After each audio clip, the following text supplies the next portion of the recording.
Voilà, on va commencer. Je vais laisser la parole à Sébastien et à l'initiative de cette conférence.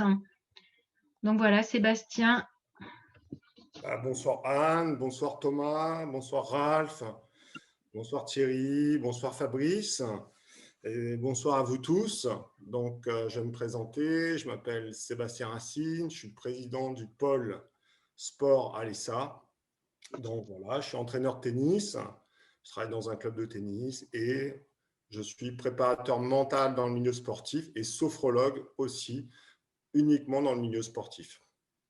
Donc, je vais vous présenter la méthode MindUp qui a été créée par Anne et moi-même avec la collaboration d'athlètes qui ont intégré MindUp dans leurs entraînements et nous ont partagé leurs expériences, leurs sensations, leurs ressentis pour justement qu'on puisse affiner cette méthode. Donc, on ne sait pas uniquement sur de la théorie, mais on a été sur le terrain avec des athlètes pour savoir qu'est-ce qu'on pouvait leur apporter avec la sophrologie. Donc, cette méthode, elle s'appuie sur la préparation mentale et la sophrologie. Et la sophrologie propose une ouverture de la conscience du sportif pour développer le plein potentiel ou tout le potentiel. Éliminer, par exemple, des croyances limitantes sur soi-même quand on est dans un état de conscience modifié. En intégrant cette méthode, l'athlète pourra améliorer certaines capacités comme la concentration, la motivation, l'estime de soi, la pleine présence. On en parle beaucoup aujourd'hui, d'être vraiment dans le moment présent, dans le ici, maintenant, pas penser à ce qui s'est passé ou ce qui va se passer, être vraiment pour jouer juste, faire la bonne passe, passer le bon piquet ou faire le bon coup droit, être vraiment dans le moment juste, dans le moment présent pour être dans vraiment faire un geste de manière très instinctive. Donc, pour cette méthode, on a créé des séances de sophrologie spécifiquement pour le milieu sportif. Et l'objectif est d'utiliser cette méthode dans sa pratique sportive, sur le terrain de tennis, sur le green de golf, dans la piste de descente, sur tous les terrains de sport pour l'intégrer efficacement. Voilà, Anne, cette petite présentation de MindUp. Je te redonne la main. Merci Sébastien. Est-ce que tout le monde nous entend? Parce que j'ai quelqu'un qui me dit qu'il n'a pas le son. Est-ce que c'est OK? Vous pouvez nous mettre un pouce? D'accord. Donc, pour la personne qui n'a pas de son, il faut activer, je ne sais pas quoi. Normalement, montez le son sur votre ordinateur parce que là, normalement, les micros des conférenciers sont activés. Alors, j'admets encore quelqu'un. Donc, bienvenue à tous pour ce moment dédié à la sophrologie et au sport. Merci Sébastien pour cette introduction. Et merci à vous tous d'être là ici ce soir et de manifester autant d'intérêt puisque nous sommes là ce soir 57 participants et nous avons vraiment plaisir de vous accueillir et on va vous offrir une soirée c'est très spécifique. Donc, je me présente rapidement. Je suis directrice de l'École supérieure de sophrologie appliquée et puis fondatrice, cofondatrice avec Sébastien de la méthode MindUp Trainer. Et comme l'a dit Sébastien, nous avons tous nos conférenciers qui nous ont aidés à construire aussi cette méthode. Ce soir, donc, 4 conférenciers vous feront part de leur pratique d'entraîneur et de leur pratique sportive associée à la sophrologie. Et entre chaque temps de conférence, il y aura un temps dédié aux questions. Donc, je vous propose de rédiger vos questions pendant la conférence si vous avez des questions. Je noterai les questions pour ensuite les formuler aux conférenciers afin que vous puissiez avoir des réponses à vos questions. Donc, pensez à bien éteindre votre micro afin qu'il n'y ait pas trop d'interférences. Et puis, voilà, je vous souhaite une très belle soirée. Et maintenant, je passe la main à Thomas qui va vous présenter, Thomas est conférencier, il va également vous présenter son animation de la soirée. Quel lancement. Bonsoir à tous. Animation de la soirée. Là, tout le monde s'est dit il va y avoir feu d'artifice, etc. Ne vous inquiétez pas, je vais juste demander que vous puissiez jouer avec votre petit téléphone. C'est très sophrologique du coup, puisqu'on va être dépendant de cette petite machine. Et l'idée, c'est qu'on puisse simplement interagir avec vous. Vous êtes nombreux, donc on ne peut pas donner la parole à tout le monde. Et c'est aussi que ça crée une petite interaction avant les conférences. Donc l'idée, c'est simplement de pouvoir utiliser votre téléphone, et je partage mon écran. Donc, je vais vous demander d'utiliser votre appareil photo de téléphone et de scanner ce QR code. Vous allez pouvoir vous inscrire à ce petit sondage au fur et à mesure qui va jalonner un petit peu la conférence ce soir. Nous, ça va nous donner des informations aussi sur quel public on a, puisque vous êtes nombreux. Et puis, ça permet aussi de vous impliquer un petit peu plus que simplement nous écouter. Voilà. Donc, je vous demande simplement de scanner si c'est OK pour vous. Normalement, il y a un petit lien qui s'inscrit. Voilà. Là, j'ai le nombre de personnes. Vous mettez le pseudo que vous voulez. Vous pouvez être très créatif aussi. Ça peut être très amusant. Petit lapin rose, etc.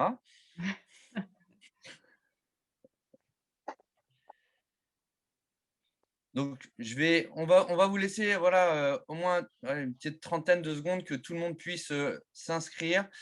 Là, j'ai 16 personnes. Pour pouvoir ensuite démarrer, j'ai 20 personnes.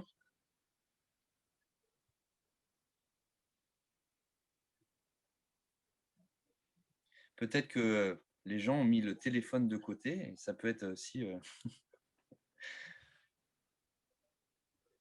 Alors, pour certaines personnes, ce n'est pas possible de se connecter avec le QR code. Mais… OK. Si vous ne pouvez pas vous connecter avec le QR code, alors je sais que le lien est un peu compliqué avec le HTTP que vous voyez là en bleu, qdle.net. Après, bon, voilà, on Tout le a… monde ne pourra peut-être pas, mais… Voilà. L'idée, c'est que là, on a 30 personnes déjà. Okay. On va encore laisser 20 secondes. Oui.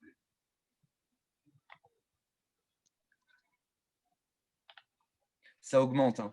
Bon, bah voilà, on va finir par y arriver. Mais passez pas toute votre conférence à chercher à vous inscrire. Voilà. OK. On a 32 personnes sur 55, c'est ça? Alors, non. Alors là, je vois plus, puisque comme tu as partagé l'écran, je n'arrive plus à savoir combien. Mais je pense que là, on approche les 60 participants. OK. J'ai 34 personnes, on va peut-être démarrer du coup. 59, nous dit Manon. OK. J'ai 35 personnes. Bon, c'est pas mal. Ça augmente encore, 37. Allez, on va peut-être démarrer comme ça, on ne perdra pas trop de temps. 38, ça augmente. Allez, dépêchez-vous. On y va, Anne? Oh, c'est parti. OK. Donc, en fait, vous allez avoir sur votre téléphone portable à cliquer simplement sur les lettres qui correspondent à votre réponse.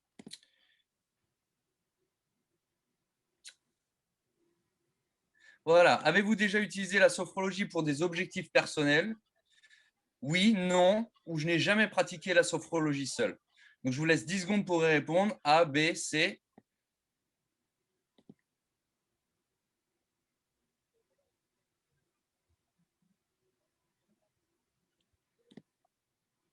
OK. Voilà, qu'est-ce qu'on peut en dire? Alors. Beaucoup de pratiquants. Beaucoup de pratiquants. On a un public de pratiquants. OK, deuxième question. Donc, maintenant qu'on sait que voilà, vous pratiquez la sophrologie pour des objectifs personnels en majeure partie, maintenant, l'idée, c'est de savoir si vous utilisez la sophrologie pour des objectifs sportifs. Oui, non, ou je n'ai jamais pratiqué le sport. Et en l'occurrence, peut-être que vous êtes trompé de conférence.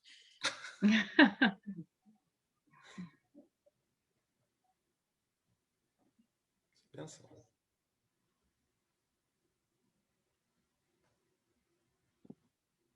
Ok, voilà, et ben parfait, vous êtes au bon endroit. Du coup, en effet, vous n'avez pas eu, enfin, pour beaucoup d'entre vous, la majorité, vous n'avez pas utilisé la sophrologie pour des objectifs sportifs.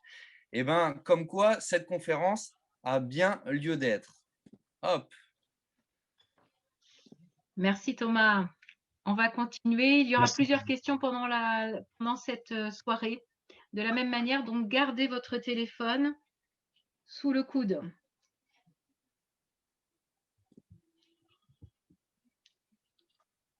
Ok. Donc, on va démarrer avec un athlète ce soir, avec Ralph. Merci Ralph d'être avec nous. Bonsoir à tous.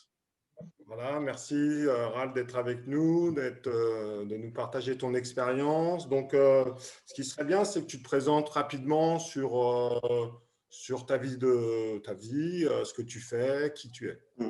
Ok. Alors, bonsoir à tous. Moi, c'est Ralph Yebel. Du coup, j'ai 19 ans. Je suis étudiant en management du sport en 2e année. Et à côté de ça, je suis joueur de tennis en compétition à un assez bon niveau, un niveau avec lequel je dois m'entraîner 4 ou 5 fois par semaine pour essayer d'atteindre mes objectifs et essayer de progresser. Est-ce que tu peux nous préciser un petit peu ce que ça représente? Effectivement, moi, je sais ton niveau, ce qu'il représente, mais les gens ne sont pas forcément du milieu tennis. Ce que ça représente, quand tu dis beaucoup s'entraîner, beaucoup, c'est à peu près quoi en termes de volume, ton entraînement? C'est 4-5 fois par semaine minimum, Et avec en des matchs volume horaire? d'entraînement. Et en volume horaire? C'est entre 10 et minimum 10 heures, je dirais. Minimum. Minimum 10 heures, ok. Mm. En termes de compétition, tu fais à peu près combien de tournois? Tu te déplaces? Tu vas à l'étranger, pas à l'étranger? Voilà, c'est quoi Alors, la compétition? je reste sur le territoire français. La plupart de l'année, je suis sur l'Île-de-France et l'été, je pars en circuit tournoi. Donc, je suis parti en Vendée, en Normandie l'année dernière. Et c'est à peu près entre 70 matchs et 90 matchs par an. D'accord, ok. Donc, comment tu fais, juste une dernière question sur ton organisation, à ton niveau d'athlétisation, comment tu fais pour organiser ta vie d'étudiant et ta vie sportive? Parce qu'il faut trouver un juste équilibre pour être performant dans les deux univers. C'est vrai. Mais après, c'est quelque chose que je fais depuis tout le temps finalement. Parce que depuis le collège, je m'entraîne 4-5 fois par semaine. Donc même aujourd'hui, avec les études supérieures, je suis assez organisé. Donc j'ai mes études la journée, la semaine. Et dès que j'ai des moments le soir, je vais à l'entraînement. Et le week-end, c'est entraînement et mes études supérieures aussi. Donc, si je comprends bien, la clé de la réussite, quand on est pas semi-pro, même pas, mais pas loin de tout ça quand même, est-ce que je peux dire que la clé de la réussite, c'est un peu l'organisation, l'agencement de ton emploi du temps et un savoir-faire dans être capable d'avoir des grosses journées. Tous les jours, tu as des grosses journées. Ouais. Tous les jours, c'est des grosses journées. Et c'est vrai que l'organisation est un point essentiel à la réussite. Et j'ai vu passer une question sur mon classement. Je suis 3-6 pour ceux qui connaissent le tennis. Un peu. Voilà. Voilà. Donc, on va rentrer plus dans des questions qui vont peut-être liées vraiment à notre conférence. Et j'ai préparé 3 questions en fait, vu que on a peu de temps, hein, 1h30, ça passe vite. Et moi, la première question, c'est moi qui ai été compétiteur, je connais un petit peu cet univers-là, l'anxiété compétitive, le stress, les émotions à gérer, et qu'on peut passer à côté de sa partie avant un match, se mettre des pensées ou être tendu dans le corps. Moi, j'aimerais bien savoir, toi, comment tu te sens dans ton corps avant un match? Bah, ça dépend des matchs. Pour dire, chaque match a sa vérité. Et il y a certaines fois, certains matchs où je me sens bien. J'ai pas d'anxiété, pas de stress forcément. Quand par exemple je connais mon adversaire, quand je connais le lieu, je sais que j'ai déjà bien joué sur ce lieu. C'est un endroit où je suis à l'aise. Donc l'anxiété, elle n'est pas présente. Mais des fois, il y a des matchs où je ressens plus de pression. Je suis un peu tendu dans mon corps. Je suis stressé par l'objectif de résultat. Par exemple, quand je suis en match par équipe, il n'y a pas que moi, j'ai l'attente de mes partenaires, de mon club. Et par exemple, au tournoi de mon club, où je sais qu'il y a beaucoup de gens qui me supportent, qui attendent, eux, des résultats. Et aussi certains matchs avec un enjeu au classement, où je sais que si je gagne ce match, je peux passer à une étape supérieure. Et ça m'apporte beaucoup d'anxiété, enfin, beaucoup de stress. Alors, si je comprends bien, est-ce que l'inconnu ou le connu a un impact sur ton corps? Comme tous les sportifs, hein, un sportif, sa capacité à s'adapter, qu'on soit joueur de foot, golfeur, skieur, les conditions, elles sont toujours différentes. Donc, c'est vrai que le sportif, pour être relâché au niveau musculaire, mais fluide aussi au niveau mental, le connu le rassure. Ça lui donne une certaine confiance. Il connaît, il a des repères. L'inconnu, c'est justement, on va être plutôt dans le cortex préfrontal, on va être dans l'analyse, on va être en train de rechercher des solutions et on peut être un petit peu tendu.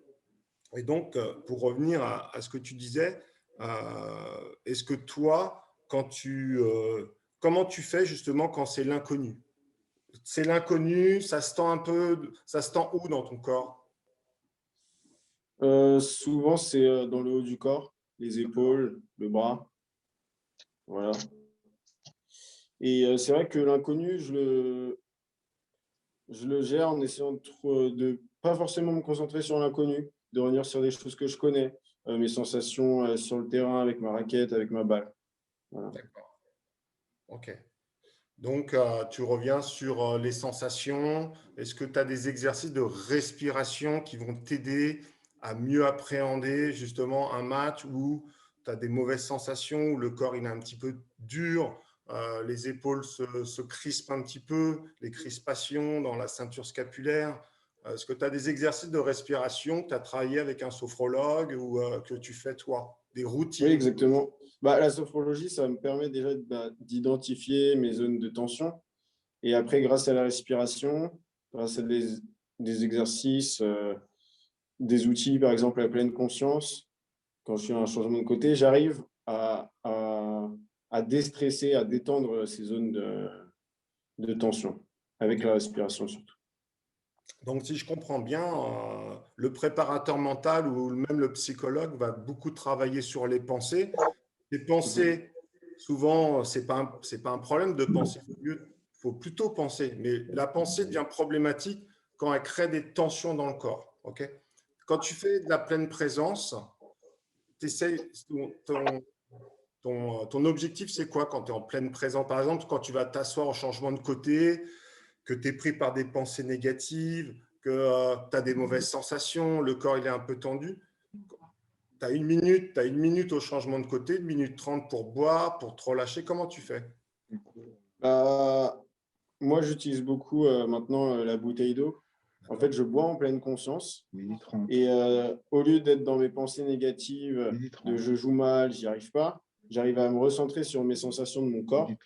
Et ça aide à me relâcher. Partir à écart. Et puis, D'accord. oui, non, c'est bon. Donc,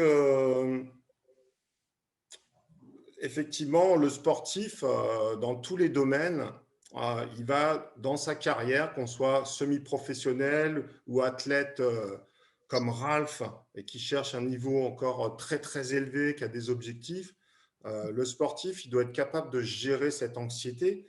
Il ne doit pas être capable de la mettre de côté. Elle existe, elle est là, mais il doit avoir des outils que la sophrologie, Ralph, c'est sa bouteille d'eau, peut-être qu'il a il la vit dans les 5 sens, sa bouteille, il la regarde, il touche sa bouteille, le goût de l'eau, etc. Et ça va être primordial parce que pour jouer de manière instinctive, faire une passe au football ou au handball, etc., il faut jouer de manière naturelle, un petit peu comme si on était à l'entraînement, ce qu'on fait de mieux, dans un relâchement absolu, et de ne pas être pris par ces pensées qui sont liées souvent focalisées sur la réussite, sur la victoire, et qui déplacent finalement l'athlète du moment présent vers le futur. Et donc, l'expérience optimale que recherche un sportif, comme Ralph souvent, c'est le flow. C'est ce moment où on va jouer vraiment de manière instinctive, un peu animale, dans un relâchement assez, qui est d'ailleurs il n'y a pas de mots parce que chaque athlète a ses mots. Et moi, ce que j'aimerais bien comme dernière question, Ralph, c'est que tu nous partages ce flow. Est-ce que tu l'as déjà vécu? Et comment tu t'imagines que ça s'est déclenché? Pourquoi ça s'est déclenché à ce moment-là? Alors déjà, le flow, c'est quelque chose qui est assez compliqué à exprimer avec des mots, parce que c'est quelque chose déjà, quand lors d'un match, tu le ressens pas tout de suite. C'est après le match ou après cette phase de flow que tu t'es rendu compte qu'on était dans le flow. Et en fait, on arrive dans cette zone quand on est vraiment dans le moment présent, quand on n'est plus dans les pensées négatives, on joue instinctivement. Et déjà, la première chose pour y arriver, c'est quelque chose, beaucoup de sportifs le recherchent, mais il ne faut pas y penser. Il ne faut pas se dire, il faut que je sois dans le faux, il faut que je sois dans le faux, parce que ça ne marche jamais. C'est quelque chose qui arrive naturellement, finalement. Et dès qu'on est dedans, on se dit, ah tiens, je suis dans le flow, je joue bien, et ben on en sort. Parce que les pensées reviennent. Et c'est vraiment quelque chose, on n'est plus dans les pensées, on est sur le moment présent, on joue naturellement, instinctivement. Par rapport à ce que tu dis, j'ai une dernière question. Tu es quand même sur un sport qui est très compliqué, vu que finalement, quand on joue 1 heure au tennis, on ne joue que 15 minutes. Ça veut dire que pendant 45 minutes, on est avec ses pensées et finalement 15 minutes avec son corps. Et comment ce côté un peu irrationnel, c'est qu'effectivement, le sportif va être dans le corps, dans le muscle, dans ses tendons, dans la coordination de ses mouvements, dans la fluidité du geste, dans le son des frappes. Comment tu fais par rapport à ce déséquilibre entre 45 minutes où on ne joue pas, on essaie d'analyser, on peut être perturbé par ses pensées, et 15 minutes de jeu effectif finalement? Il faut être le moins possible focalisé sur les pensées, utiliser la sophrologie, la respiration, être sur ses sensations et essayer finalement de jouer le mieux possible les 15 minutes qui nous restent. Donc toi, tu conseillerais quand même à tous les joueurs de tennis de faire un peu de sophrologie ou d'essayer en tout cas pour améliorer. Ouais, je pense que ça peut pas faire de mal et au contraire. Ok. Bah, écoute, Ralph, je te remercie beaucoup pour ce témoignage qui était rapide et voilà, qui était quand même riche. On a vite fait 3-4 questions pour que tu nous partages ton expérience. Je te souhaite plein de belles choses dans ton parcours sportif et je redonne Anne, je te redonne Oui. Alors, je vais reprendre. Alors là, par rapport aux questions, donc Ralph, moi j'aurais une question par rapport justement tu parlais de tes tensions, mais quand tu es sur le terrain et que tu joues, quand tu as ces tensions, quel outil tu as pour essayer de libérer tes gestes, pour que tes mouvements soient beaucoup plus fluides? Alors, en match, j'utilise beaucoup l'haltère. Donc, vraiment contracter mes muscles où je sens qu'il y a de la tension et ensuite relâcher pour être le plus relâché possible finalement. Et après, me reconcentrer parce que c'est très rapide. Entre 2 points, on a 20 secondes maximum. Donc, c'est un haltère, 2 maximum et repartir et me concentrer sur le jeu. Alors, on voit que tu as bien pratiqué la sophrologie parce qu'un haltère, tout le monde ne sait pas forcément ce que c'est. Donc, c'est-à-dire que tu vas aller chercher une tension plus importante, souffler pour la libérer et revenir plus dans l'instant présent. Hein. C'est ça. D'accord. Très bien. Alors, on a eu une question. Alors, les gens t'encouragent, hein, te disent bonne continuation, Ralph. On avait une question Merci. par rapport au sommeil. Alors, est-ce que tu utilises peut-être la sophrologie ou alors à la fin de ta journée, tu es suffisamment fatigué pour ne pas avoir besoin? Oui, c'est une bonne question. C'est vrai que des fois, la veille d'un match, il peut m'arriver d'être stressé parce que c'est un match important et pas forcément arriver à m'endormir. Et j'utilise la sophrologie pour la respiration surtout et ça m'aide beaucoup à m'endormir. Donc, tu utilises la respiration et tu te concentres sur les sensations de la respiration pour moins être dans le mental, c'est ça? Oui, exactement. Et je fais niveau sophrologie, essayer de détendre tout le corps petit à petit et ça m'endort. D'accord. Très bien. Une autre question. Comment tu fais pour te redonner de l'énergie? En match, je suppose, j'ai plutôt tout le temps d'énergie, donc je ne pourrais pas vraiment répondre à cette question. Alors, il y a une autre question. Comment tu as découvert la sophrologie, Ralph? C'est avec Sébastien qui a fait du coup la formation de sophrologie et qui m'a proposé de mettre les outils qu'il connaissait à ma disposition. Et c'est comme ça que j'ai commencé. Donc, en fait, lors de tes entraînements, la sophrologie est Exactement. associée à tes entraînements. Donc, pendant ton entraînement sur le cours de tennis, mais est-ce que c'est dissocié aussi à certains moments avec ton entraîneur, avec Sébastien? On essaie vraiment de l'intégrer dans l'entraînement, mais ça nous arrive des fois sur un entraînement d'1h30 de faire une séance que sur de la sophrologie, mais c'est rare. C'est rare. D'accord. Très bien. Donc, toi, c'est vraiment associé, donc intégré à ta pratique sportive. Exactement. Très bien. Alors, quel type de respiration? Ça sera la dernière question. Quel type de respiration utilises-tu est-ce que c'est la cohérence cardiaque? Est-ce que c'est, tu as parlé de l'IRTER, qui est une sorte de respiration? J'utilise l'IRTER et sinon, au changement de côté, j'utilise la respiration abdominale surtout. Voilà. D'accord. Très bien. Super. Alors là, pour une question de temps, il y a d'autres questions qui sont intéressantes, mais on va devoir passer la parole à… Donc, merci infiniment, Ralph. Merci on va passer à tous. la parole Merci. maintenant à Thierry Chevreux pour sa conférence. Donc, je te laisse, Thierry, te présenter. Il y a peut-être des petites questions. Il y a mon animation à laquelle je tiens quand même. Merci. Ah oui. Alors, la question. Okay. Je partage rapidement l'écran et à vos petits téléphones. OK. Hop.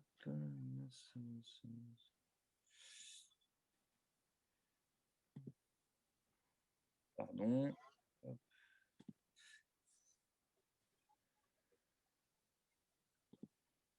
On y est.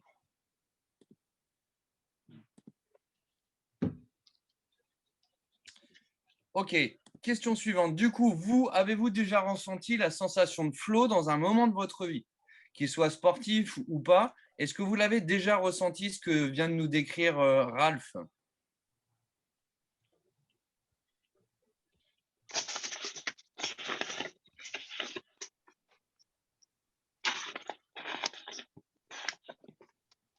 OK, intéressant. Donc, beaucoup l'ont ressenti, d'autres ne savent pas. En tout cas, la question peut-être serait de savoir comment l'atteindre, puisqu'on l'a déjà ressenti, et comment la retrouver. OK, prochaine question. Pensez-vous que la sophrologie peut aider dans une situation où vous vous sentez anxieux, stressé, au sein d'une activité sportive, au sein même de cette activité?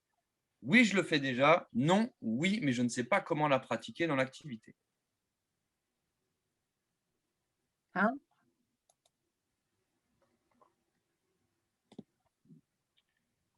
OK.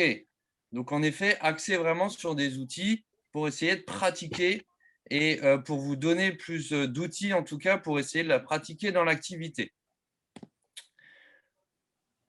À quoi associez-vous la sophrologie?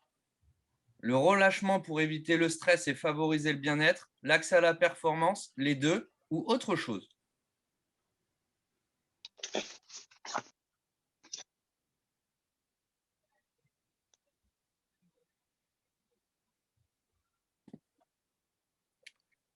OK, très peu pour juste l'accès à la performance, les deux.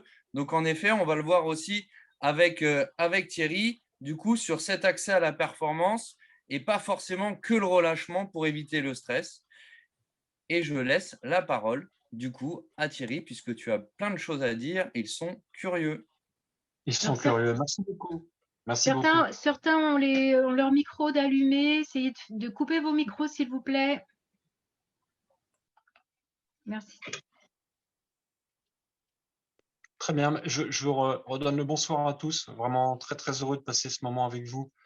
Je vais essayer de balayer un peu ce que je fais, moi, sur le plan personnel. Je suis entraîneur de tennis au départ, avec plutôt une orientation justement vers la compétition qui sera mathématique. Je vais vraiment circonscrire le sujet autour du sport compète et principalement le tennis, qui est mon activité.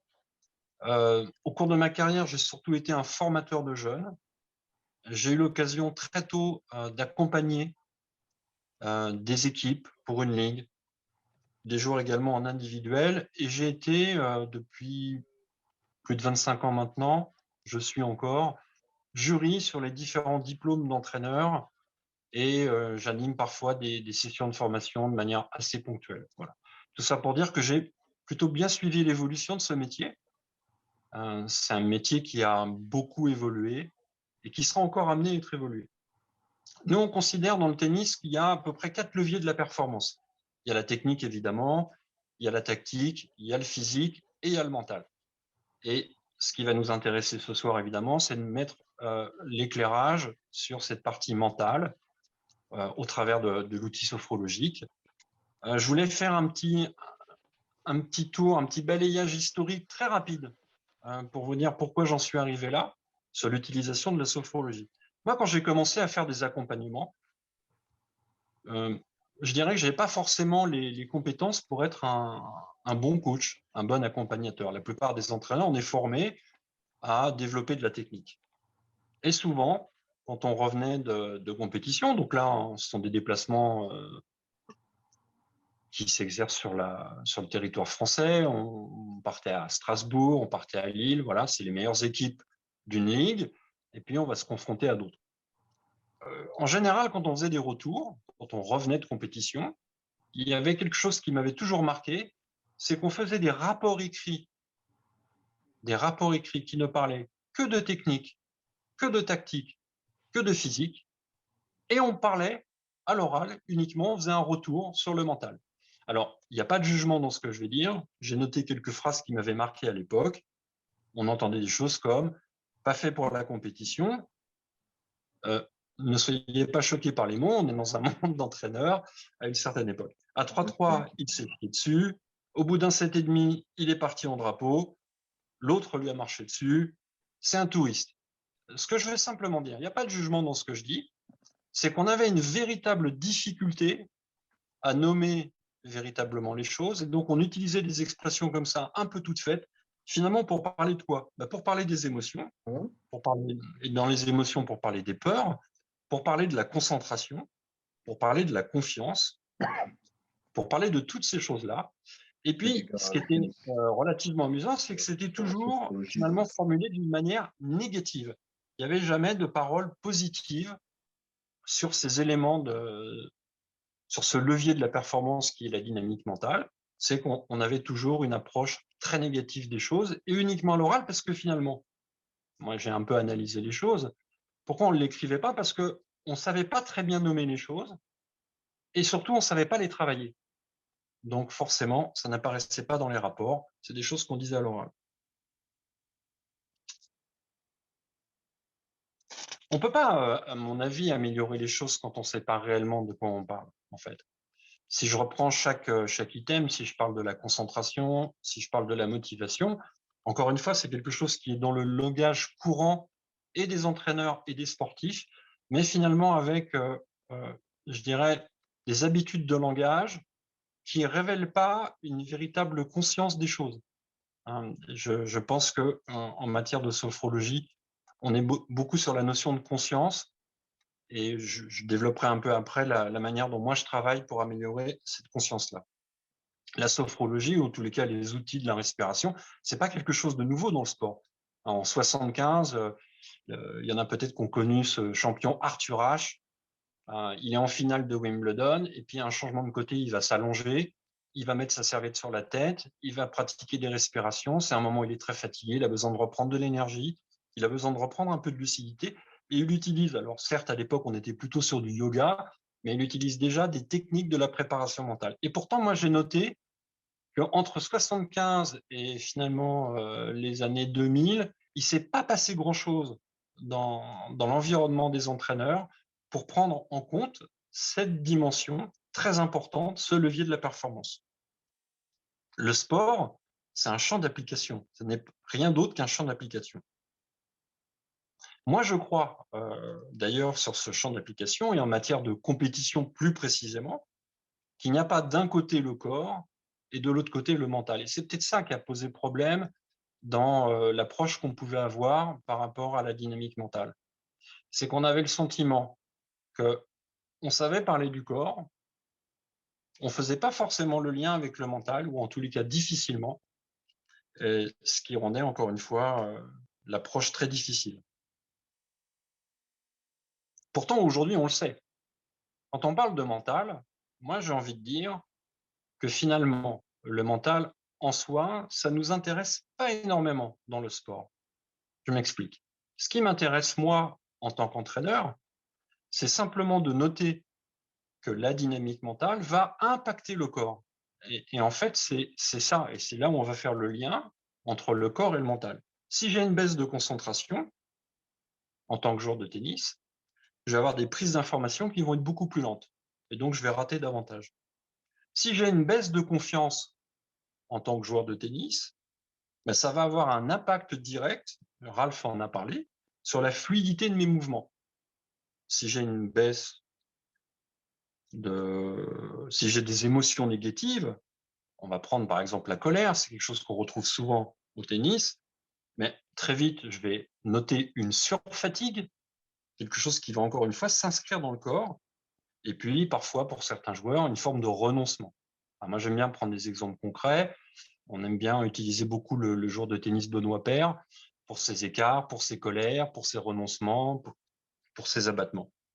Ce que je voudrais simplement exprimer, je ne sais pas si je suis très clair, c'est qu'il me semble que lorsqu'on est entraîneur, la chose qui nous intéresse le plus, c'est de mesurer l'impact que peut avoir la dynamique mentale sur le corps. Pourquoi c'est extrêmement important? Parce que c'est également le même chemin qu'on va utiliser pour résoudre le problème. On va repartir du corps, en tous les cas, moi je repars du corps pour revenir à une dynamique mentale plus favorable. Alors la sophrologie, j'y suis venu par étapes. J'avais déjà fait un stage dans la Ligue de l'Essonne, j'avais utilisé des outils, la respiration comme beaucoup de gens, j'avais utilisé des routines. Bon, les routines, on est plus dans la préparation mentale. Et puis, j'avais le sentiment quand même de ne pas maîtriser un outil dans sa globalité. Et j'avais le sentiment de ne pas être en mesure de prendre non pas le joueur de tennis comme un joueur de tennis, mais comme une personne à part entière. Et moi, c'est ça qui m'a intéressé. C'est la raison pour laquelle je me suis formé à la sophrologie avec l'ESA. Et aujourd'hui, il me semble que je chemine sur un chemin qui me permet d'avoir une approche un peu plus globale. Les grands principes de la sophrologie, ils sont tout à fait cohérents avec la recherche de performance. Alors j'aimerais insister là-dessus parce que souvent, je suis confronté en tant que coach, avec cette double casquette, entraîneur-sophrologue, à l'idée que la sophrologie, ce serait simplement quelque chose qui permet d'être bien, d'être tranquille, d'être relax. Et puis, ben, j'ai en face de moi beaucoup d'entraîneurs qui me disent « mais le sport, c'est pas être relax. Le sport, c'est être capable d'aller sur un terrain, au tennis, pour ce qui me concerne, et puis d'avoir beaucoup d'énergie, de donner le meilleur de soi-même, d'être capable de se dépasser par moments. Et donc, c'est surtout pas d'être relax, c'est d'être dans un état d'urgence. » Et moi, je partage un peu cette idée. Je partage cette idée, c'est que la sophrologie, c'est un outil qui nous permet, dans la vie de tous les jours, aussi d'aller sur le terrain du développement personnel, mais qui permet également d'être extrêmement performant quand on est sur un terrain. Extrêmement performant, c'est-à-dire actif, énergique, sentir son énergie, être en capacité de prendre toutes les informations qu'il y a à gérer, parce que Dieu sait si un joueur de tennis a de nombreuses informations à gérer. Moi, je pense que c'est aussi ça, la sophrologie. Et peut-être que c'est le message qu'il est encore parfois difficile de faire passer aujourd'hui. Être performant, pour moi, tel que je le définis, c'est une capacité à solliciter toutes les ressources nécessaires à un moment donné, et les ressources uniquement nécessaires. Je précise bien là-dessus. Je crois que ça a déjà été dit dans la première intervention, c'est retrouver un côté animal où finalement le mental disparaît pour laisser place aux deux facteurs qui permettent d'être performants, l'attention, une attention aux événements aux informations à gérer, puisqu'un joueur de tennis passe son temps à gérer de l'information, une attention et une intention. Et uniquement une intention et une attention. C'est-à-dire que je suis capable de prendre toutes les informations pour réagir, pour mettre en place mes automatismes, et en même temps, j'ai des choix de jeu, j'ai des schémas tactiques, et je suis capable d'y répondre très rapidement. Alors, voilà un peu le tableau sur lequel je m'appuie. Je suis assez d'accord avec ce que j'avais entendu avant. Le mental, ça peut être l'ennemi du joueur de tennis. Et pour être capable de revenir à cette attention et ces intentions, en club, j'ai, ces dernières années, mis en place le protocole suivant. Moi, je maintiens des séances dissociées. C'est-à-dire qu'il y a à la fois des séances en salle, où on pratique la sophrologie caïcédienne, j'ai envie de dire, classique. Et puis, pour qu'il y ait des transferts de compétences en compétition, parce que moi, c'est ça qui m'intéresse en tant qu'entraîneur. C'est pas que la personne soit détendue quand elle est dans la salle, ou c'est pas que la personne soit confiante quand elle est dans la salle, c'est pas qu'elle ait une belle estime d'elle en soi, c'est que ces choses-là, on puisse les retrouver en situation de compétition. Et il me semblait important, pour retrouver ça en situation de compétition, de faire le même travail. J'ai entendu que mon ami et néanmoins collègue Sébastien, de créer des séances intégratives. C'est-à-dire qu'il y a des séances en dissocié, on est en salle, on pratique la sophrologie. Ça nous permet, je reviendrai après là-dessus, d'avoir des consciences de son corps qui sont beaucoup plus importantes que l'idée qu'on a du sportif de base. Et puis de passer sur le terrain pour finalement faire le lien avant la compétition. Je ne sais pas si je suis très clair. Et moi, les deux se nourrissent. Et c'est là où c'est intéressant, je trouve, dans le travail que je fais. En tous les cas, c'est là où je suis en train d'apprendre beaucoup. C'est que ce qu'on apprend au travers ou ce qu'on découvre, ce que les gens découvrent au travers des séances dissociées en salle, on y trouve des compétences qu'on peut transférer sur le terrain. Et le fait que moi, j'ai ce regard-là à la fois d'entraîneur et de sophrologue, c'est beaucoup plus facile pour moi. Je vais prendre des exemples concrets pour que ça vous parle un peu.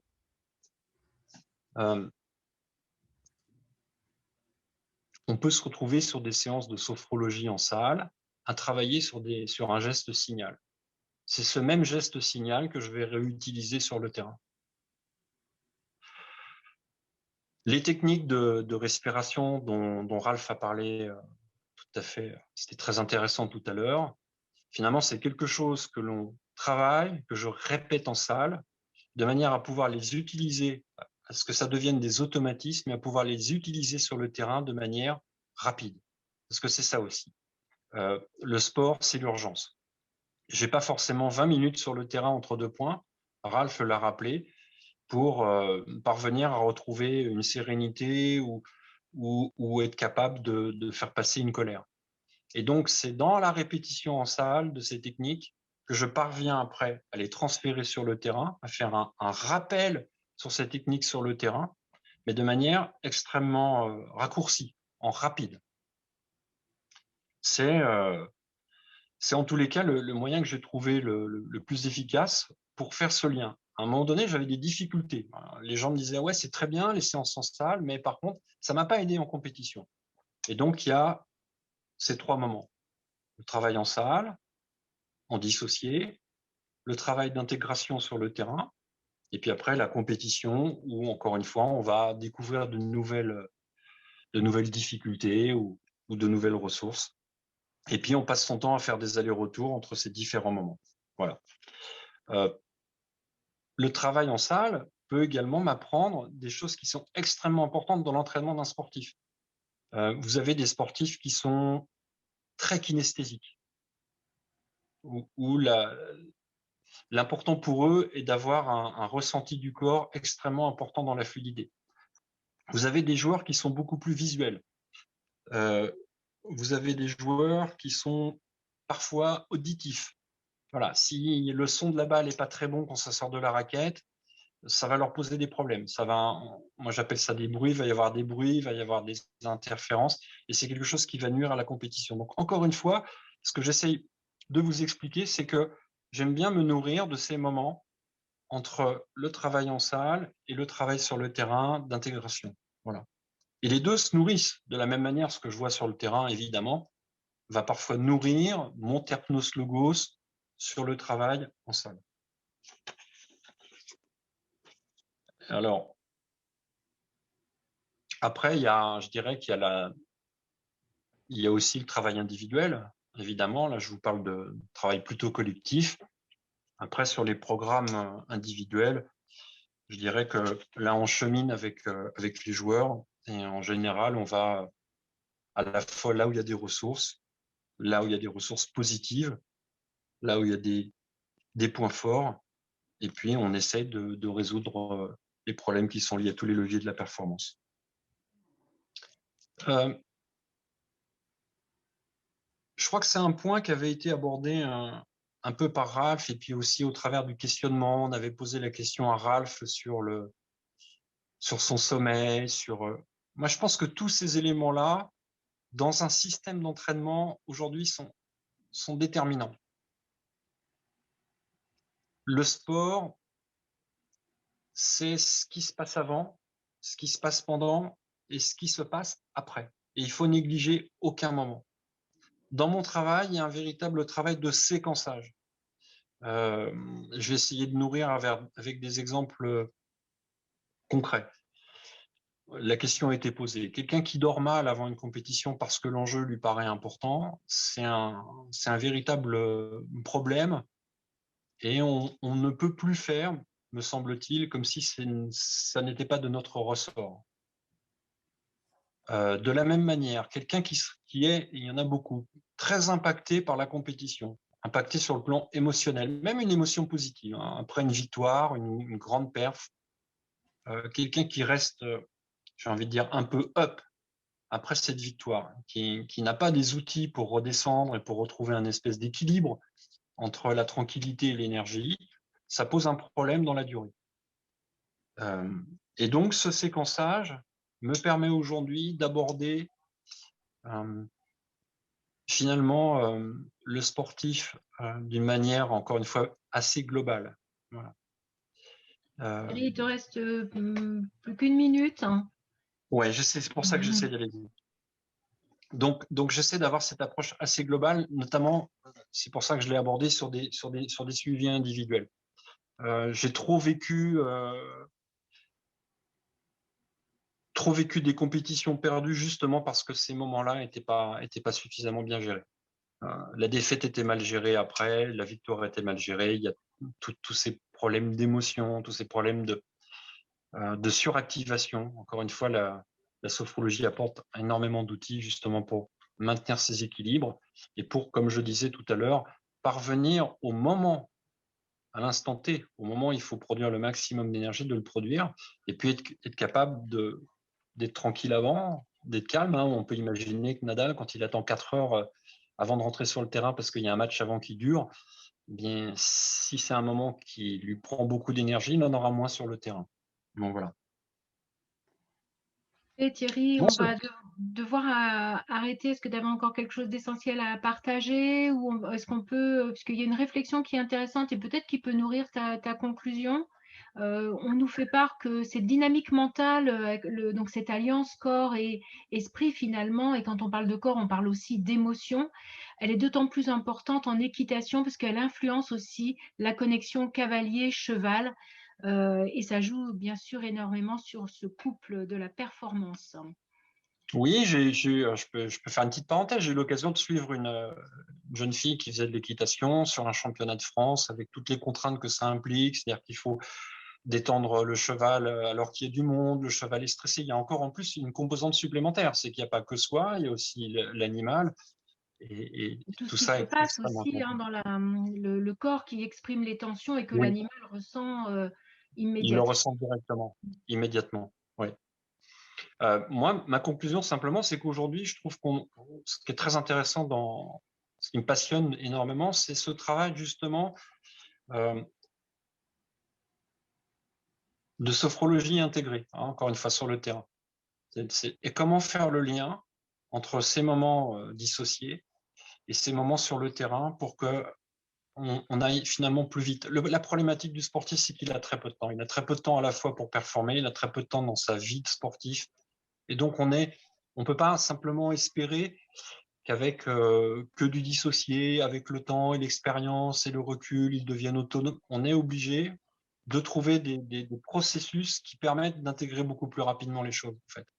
Et d'ailleurs, je terminerai là-dessus, vous pouvez tous mesurer, je pense, que quand on parle du sport de haut niveau, regardez un sportif de haut niveau, à 24 ans, c'est quelqu'un qui a une énorme maturité, en fait, c'est un accélérateur. Voilà. Et moi, je crois que l'outil sophrologique, ça permet aussi d'accélérer les choses en termes d'expérience et de maturité pour Merci. performer. Merci Merci Thierry. Thierry. Pour conclure, on a encore une question et c'est la deuxième concernant les émotions. Comment abordes-tu la performance provoquée par la colère en fait pendant un match? Alors c'est pareil, j'ai entendu tout à l'heure Ralph s'exprimer là-dessus. En fait, moi, je ne crois pas que, pour avoir discuté avec des sportifs de haut niveau, on n'est pas soit tout le temps bien, soit tout le temps mal. C'est pas vrai. En fait, le sportif, il passe son temps à faire des allers-retours. Ça se voit pas. Chez les plus grands, ça ne se voit pas. Mais en fait, à chaque fois, c'est un chemin à faire pour revenir à cet état de forme optimum, où on a à la fois de l'énergie sans être surexcité, où finalement la colère, elle est venue, on ne peut pas la prévoir, mais par contre, on a des outils pour la faire passer le plus vite possible entre deux points ou au changement de côté. Voilà. Et en fait, moi, je procède de la manière suivante, c'est que c'est toujours de l'accueil. D'abord, c'est de l'accueil, parce qu'on ne peut pas faire autrement. Nier les émotions, c'est nier le fait que le sportif, ce soit un humain. Mais par contre, la question est de savoir à quelle vitesse je vais être capable de revenir à un état optimum. Je prends juste un petit exemple. Tout le monde disait, oui, mais McEnroe, il s'énervait toujours. Si vous regardez bien les images de McEnroe, au moment où il allait rejouer le point suivant, il était parfaitement aligné, parfaitement tranquille, calme et tout à fait énergique. Voilà. Je ne sais pas si j'ai répondu à la question. Oui, et Je crois. Manon nous rappelle effectivement que cette notion d'acceptation est très phénoménologique et c'est aussi cette philosophie de la sophrologie qui est déjà d'accueillir l'émotion, de l'accepter, ce qui permet de l'exprimer. De l'exprimer à sa façon. Il ne s'agit pas de casser sa raquette ou d'insulter un joueur comme on le voit de temps en temps, mais plutôt la laisser se ressentir pour pouvoir après passer à autre chose, revenir dans l'instant présent et dans le point, dans l'ici et maintenant, dans ce qui se joue, pour ne pas rester englué dans cette colère. Exactement. Et puis pour vraiment compléter la réponse, c'est aussi à ça que me servent les séances dissociées en fait. C'est-à-dire qu'on va approfondir la conscience même du corps et la conscience des éléments sur lesquels vont se porter finalement une colère. Et donc c'est en ayant une très bonne conscience de tout ça qu'on va parvenir à faire le chemin inverse. Ralph l'a dit, lui, c'est plutôt, je crois, plutôt le haut du corps, mais il y a des joueurs, je peux vous assurer que c'est plutôt le bas du corps. Ils ont l'impression qu'ils ont les jambes toutes raides, toutes dures, et donc, vous voyez. Et donc, c'est en améliorant cette conscience des choses, sans lesquelles on ne peut pas faire grand-chose, qu'on parvient aussi à finalement y mettre de la respiration, y mettre une pensée positive, y mettre de l'imagerie, de manière à refaire le chemin qui permet de retrouver un état optimum. Mais c'est un combat permanent chez un sportif. C'est pas tout bon ou tout mauvais.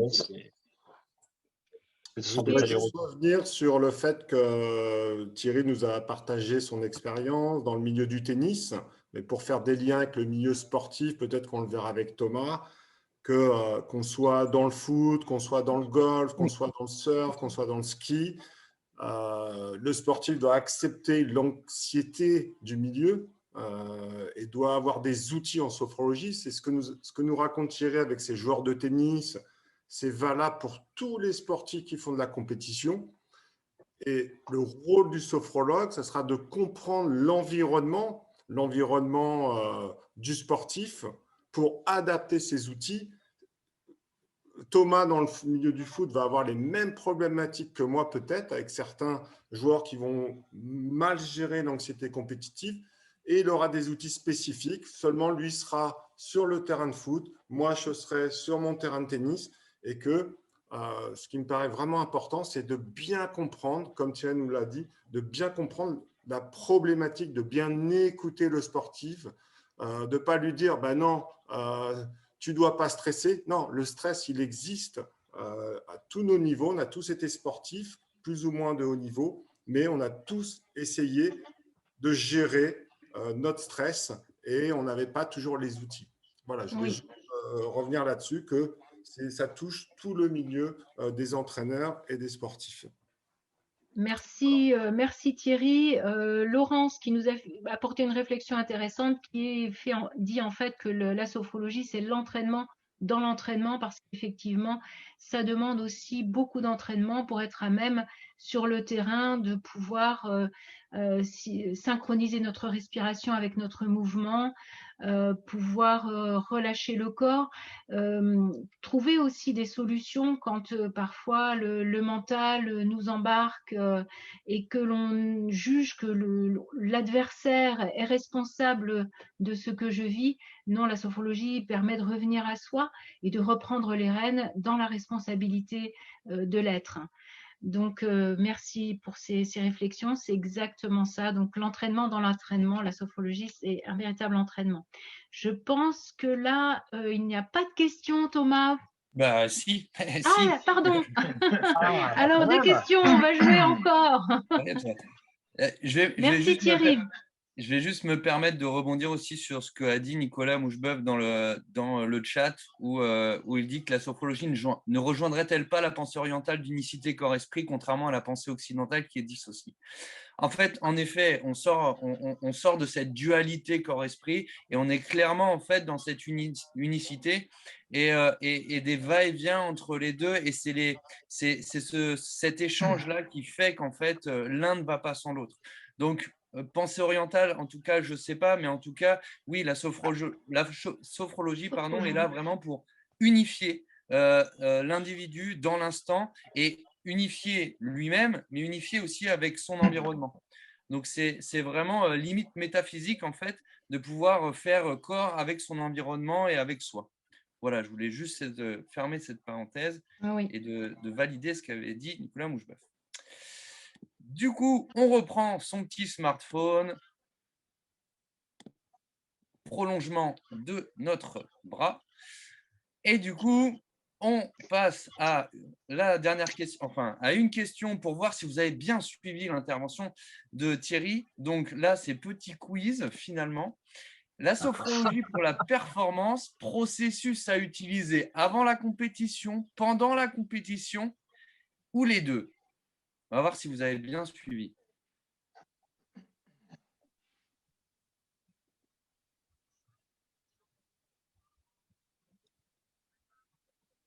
Et pour ceux qui n'ont pas suivi, on va les enlever de la conférence.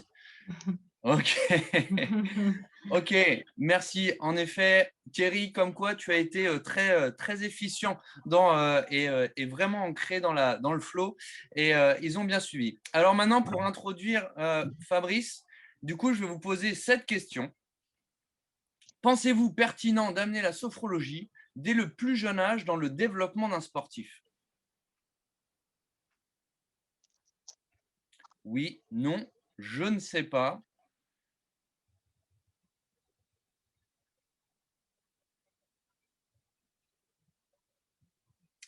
Fabrice, j'espère qu'il y a plein de je ne sais pas, comme ça tu auras vraiment un temps pertinent.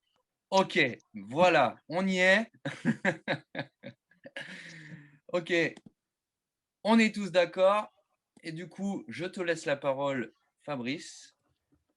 Eh bien, bonjour à tous. Tout d'abord, je me présente. Je suis Fabrice Mottuel. Je suis directeur sportif du club de tennis de Pontault-Combault en Seine-et-Marne. Voilà, un club qui accueille environ 400 adhérents. J'exerce cette fonction depuis maintenant 23 ans. Je suis en charge de l'équipe pédagogique. Je m'occupe des entraînements, compétitions, jeunes et adultes. Je suis également dans les rencontres, l'équipe filles qui a évolué pendant 15 ans en national. Voilà, et puis il y a 3 ans, j'ai eu envie d'explorer d'autres champs du possible dans mon entraînement. J'avais envie d'avoir un autre discours, une autre approche. Il se trouve que dans mes élèves, j'avais Anne qui m'a proposé de me former au métier de sophrologue. Voilà, et durant cette formation, avec Anne, nous avons organisé une journée au club de matchs libres avec des enfants de 8-9 ans, filles et garçons. Et on a décidé d'intégrer la sophrologie dans des ateliers pendant les moments de pause. Voilà, on leur a proposé un panel de concentration, de respiration, de partage avec des petits jeux qui ont été vraiment très interactifs, très intéressants, très riches. Voilà, il se trouve que nous avons filmé cette intervention et la directrice du comité du Val-de-Marne a été très intéressée et a demandé à Anne de faire une formation pour les entraîneurs de tennis. Et ainsi que Anne et Sébastien ont créé Mind Up Trainer. Et j'ai suivi cette formation voilà, l'année dernière. Donc, c'est tout nouveau pour moi.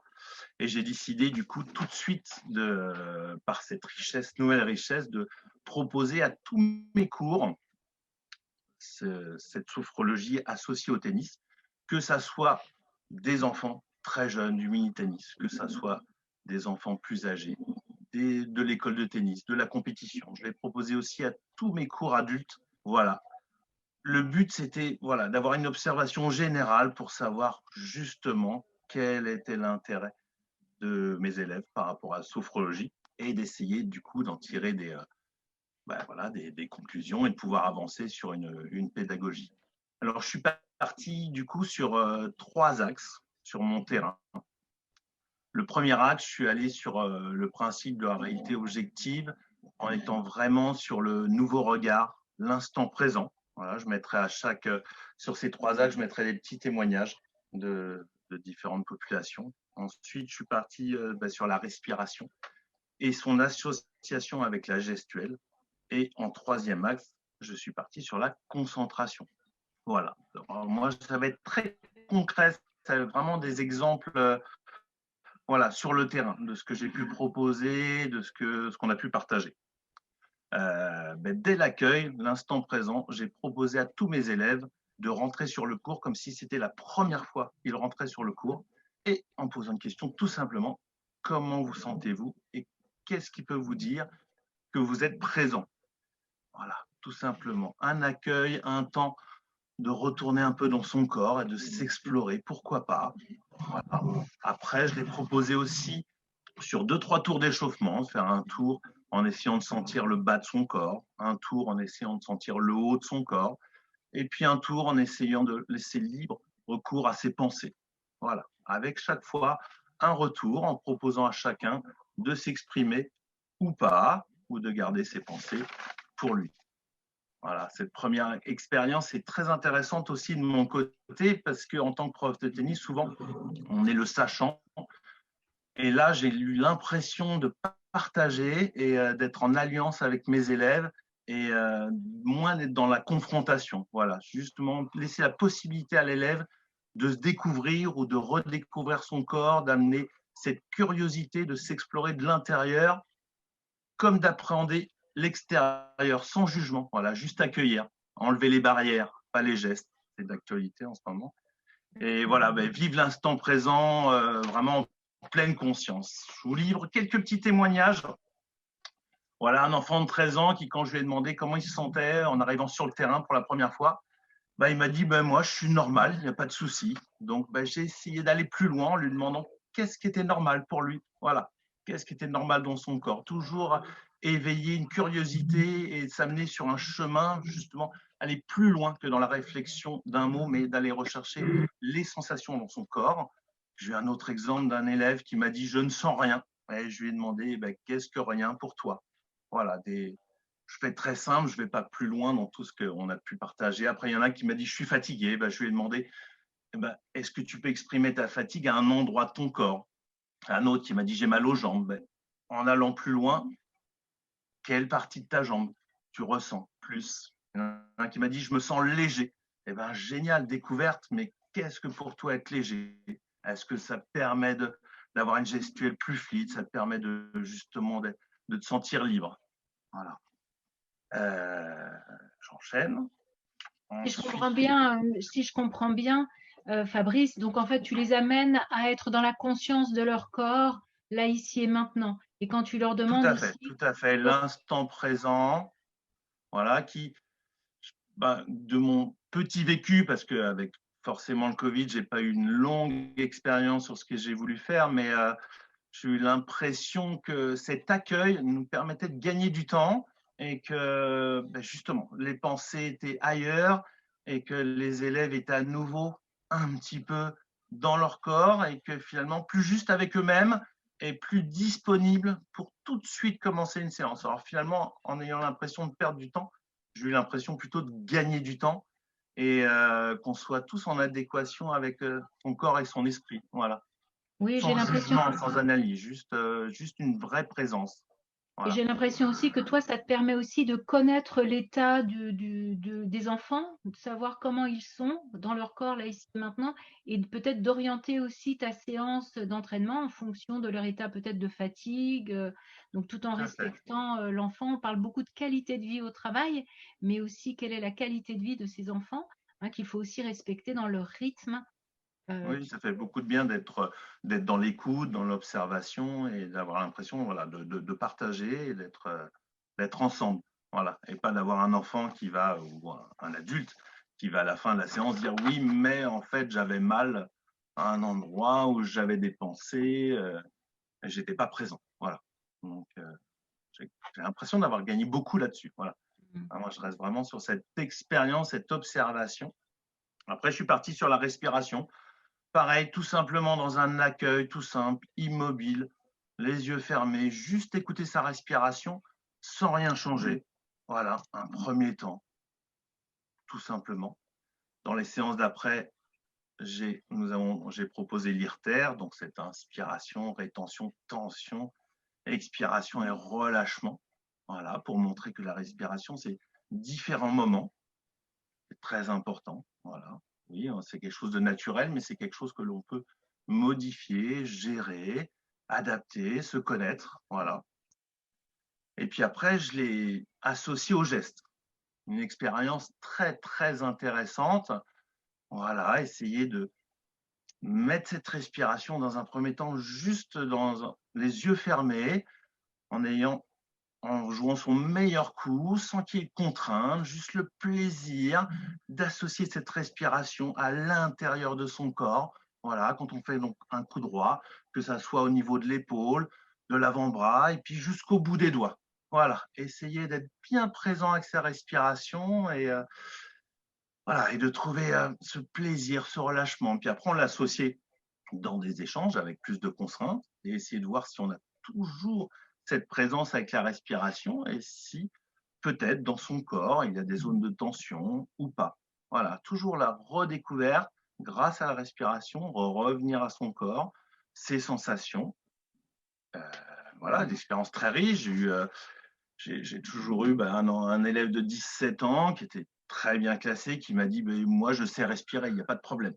Voilà. Donc, c'est normal. Enfin, il faut accepter ces réflexions. Ça permet d'avancer, d'évoluer, de comprendre que chacun a son propre ressenti par rapport à ça. J'ai eu un autre élève dans le même cours qui, lui, a trouvé un bien-être incroyable dans la respiration. C'est quelqu'un qui avait beaucoup de problèmes à l'épaule et au poignet. Voilà, beaucoup de tension, qui avait du mal à finir ses séances. Et il se trouve qu'au bout d'un mois, il a commencé à pouvoir finir une séance d'1h30 sans avoir de tension à la fin et en pouvant se faire plaisir jusqu'au bout. Donc, on a enlevé beaucoup de frustration sur ça. Après, j'ai eu des échanges très intéressants et presque plus naturels finalement avec des enfants de 8, 9, 10, 11, 12 ans qui ont vraiment libéré j'ai senti un bien-être à l'intérieur de mon corps sur une séance au service où on a visualisé vraiment un service les yeux fermés et qui après a libéré des services incroyables. Il était étonné. Voilà, j'ai eu ça aussi d'une adulte qui a poussé un cri en frappant un coup droit et qui a dit c'est moi qui ai fait ça. Voilà, des expériences qui sont sur un petit moment très intéressantes et très riches et voilà, qui va apporter beaucoup de liens dans ce que j'ai envie de mettre en place sur mon cours de tennis. Il ne te reste plus beaucoup de temps. D'accord. Alors après, je suis parti sur la concentration. C'est un vaste sujet. Je vais faire très court. Pour moi, j'ai vraiment l'importance pour moi dans la concentration, comme on dit à chaque fois, quand on dit à quelqu'un concentre-toi, ça ne veut rien dire. Pour moi, la concentration, ça part vraiment avec l'objet de concentration. Voilà, ça a été voilà, des beaux partages aussi. Je suis parti voilà, sur le rebond de la balle, voilà, visualiser le rebond de la balle, sur la frappe aussi. Ça m'a permis d'être donc dans le visuel. Ensuite, on est parti sur le son de sa frappe, le son de la frappe de l'adversaire. Et on est parti à la fin sur les tensions dans le corps, dans tout ce qui est du kinesthésique. Voilà, ça a permis à chaque joueur finalement aussi de mieux se connaître dans son corps. Comme disait Thierry, voilà, est-ce que je suis plutôt visuel? Est-ce que ça va me permettre justement de me reconcentrer, de me recentrer? Est-ce que je suis plutôt auditif? Est-ce que le son de la balle ou le son extérieur des personnes qui peuvent être autour du court? Ou alors est-ce que c'est kinesthésique? Est-ce que je suis vraiment dans mes tensions et mes relâchements? Voilà. Pour un petit exemple sur alors pas sur la concentration, je reviens un tout petit exemple sur la respiration, parce que c'était important. J'ai une fille que j'ai depuis qu'elle a 10 ans. Maintenant, elle a 32 ans. Elle était dans les 150 premières françaises. On a découvert, en associant la respiration à son geste de coup droit, qu'elle expirait avant de frapper, ce qui lui finalement créait trop de relâchement, plus d'énergie dans le coup, ou alors une tension où elle respire à nouveau et la balle ne partait pas. Et rien qu'avec cette association de la respiration, elle a trouvé un coup droit qu'elle n'a jamais eu. Voilà, tout simplement avec cette association. Pour faire un panel de tous les âges que j'ai eus, les petits ont été très réceptifs, curieux, ont adoré la nouvelle expérience. À partir de 13, 14, 15, 16 ans, 17, 18 ans, c'était beaucoup plus dur d'avoir des retours, de comprendre que c'était un nouvel entraînement. Voilà, ça ne leur parlait pas forcément énormément. Donc, en conclusion, moi, je pense vraiment que c'est très important, en fait, de mettre en place la sophrologie associée au tennis, en même temps que l'on peut mettre la technique, le physique et la tactique. Voilà. Et plus tôt on commence, plus tôt l'entraînement sera facile. Voilà. Merci pour votre écoute. Je voudrais juste, Anne, dire 2-3 mots sur l'intervention de… Merci Fabrice, de ton partage dans ton école de tennis avec tes jeunes élèves.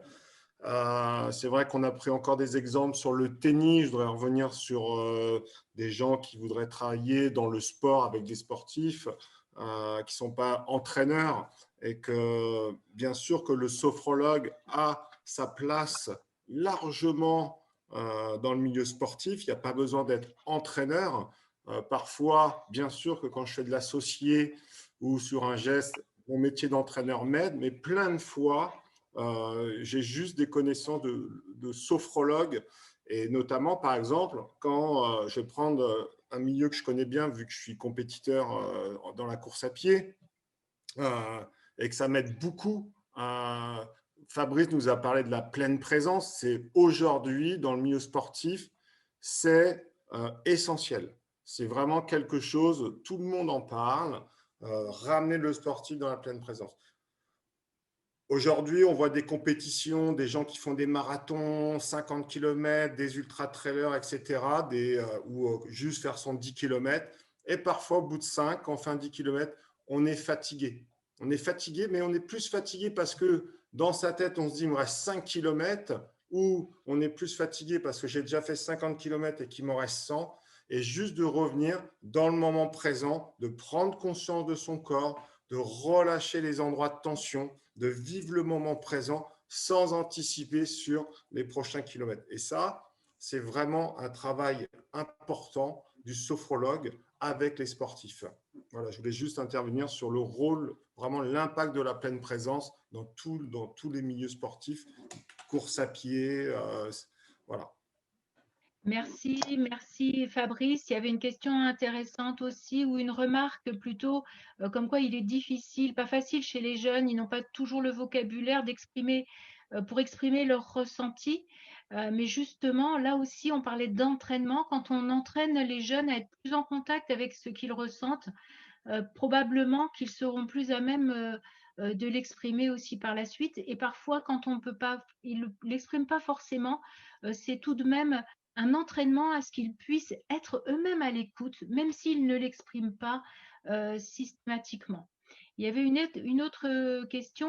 En tous les cas, moi, ce que j'ai senti aussi dans ton témoignage, quand tu parlais de la respiration et du coup droit, c'est aussi, c'est-à-dire vivre le coup droit dans la sensation du corps et non pas le coup droit mentalisé. Hein, donc là, on est vraiment dans la présence au corps. Donc, une question aussi de Nicolas. La gestion dans les sports de combat est-elle identique à celle du tennis, football ou autre sport qui n'implique pas de confrontation à proprement dite? Alors, on va aller vite parce qu'on a encore un conférencier. Bah, effectivement, souvent, notre propre adversaire, c'est soi-même, qu'on soit dans un sport de combat ou qu'on soit dans un sport tel le tennis. Alors, peut-être Thierry veut répondre. C'est Thierry. Alors, malgré tout, si je peux me permettre, je pense qu'il y a une petite différence. C'est-à-dire que dans la plupart des sports qu'on cite, le tennis, finalement, la peur, c'est un enjeu. C'est l'enjeu, c'est une représentation qu'on se fait. Et donc, le cerveau, lui, bah, il réagit de la même manière s'il y a un véritable danger ou si c'est simplement une représentation qu'on se fait d'un enjeu. Pour la boxe, il y a quand même une dimension supplémentaire, c'est que le danger, il est réel. Et je pense qu'il faut le prendre en compte. C'est-à-dire que quand on va sur un ring de boxe, il y a un véritable danger qui concerne son intégrité physique et je ne crois pas qu'on puisse le mettre sur un même plan que la peur de perdre un match, que la peur d'être ridicule devant des spectateurs. Donc je pense qu'il y a une dimension supplémentaire à prendre en compte. Il y a une peur qui est réelle. Merci Thierry. Alors, est-ce qu'il y a des questions, Thomas? Il faut que tu mettes ton micro, voilà. Oui, il y en a une avant moi. Allons-y. Ok.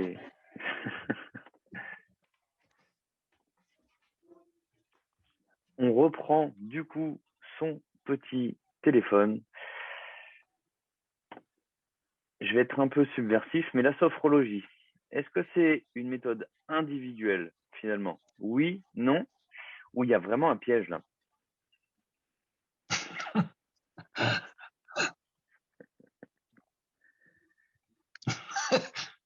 Les deux.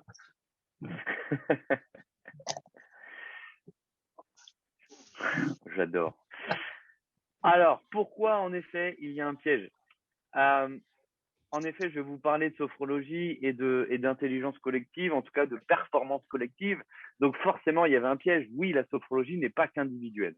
Elle est aussi au service du collectif. Avant de développer un petit peu ce temps-là, je vais me présenter brièvement. Et brièvement parce que je parle beaucoup et parce que je suis passionné par tout ça. Et parce que j'ai Anne qui va être sur le timer. Donc, je m'appelle Thomas Opic, je suis ancien footballeur professionnel. J'ai arrêté ma carrière en 2018. Du coup, j'étais gardien de but. Donc moi, en plus, j'avais cette vision sur le collectif et j'avais vraiment tout ça. C'était assez intéressant. Je me suis formé en sophrologie en parallèle de mon activité sportive. Donc en fait, j'ai pu aussi le mettre en pratique au quotidien, me former, m'entraîner. On parlait d'entraînement. Évidemment, je me suis entraîné et puis j'ai testé des choses aussi dans ma pratique avant d'arrêter et d'être pleinement sophrologue, coach et préparateur mental. Donc, j'ai arrêté ma carrière en 2018. Aujourd'hui, j'interviens autant sur de l'entreprise, mais aussi beaucoup dans le sport, que ce soit en individuel ou sur des équipes en collectif. Donc, évidemment, j'interviens pas de la même manière sur du collectif que sur l'individuel. Donc, vous, que ce soit Fabrice, que ce soit Thierry, que ce soit Sébastien, Ralph, on vous a présenté le côté vraiment individuel, sport individuel, que vous pouvez transposer dans tous les sports individuels, même si Thierry a bien mis le doigt sur le fait que, en effet, un contexte est à prendre en considération malgré tout, comme, excusez-moi, ça s'appelle les aléas du direct, et du coup, j'ai plus de batterie à mon ordinateur. Adaptabilité, aucun problème.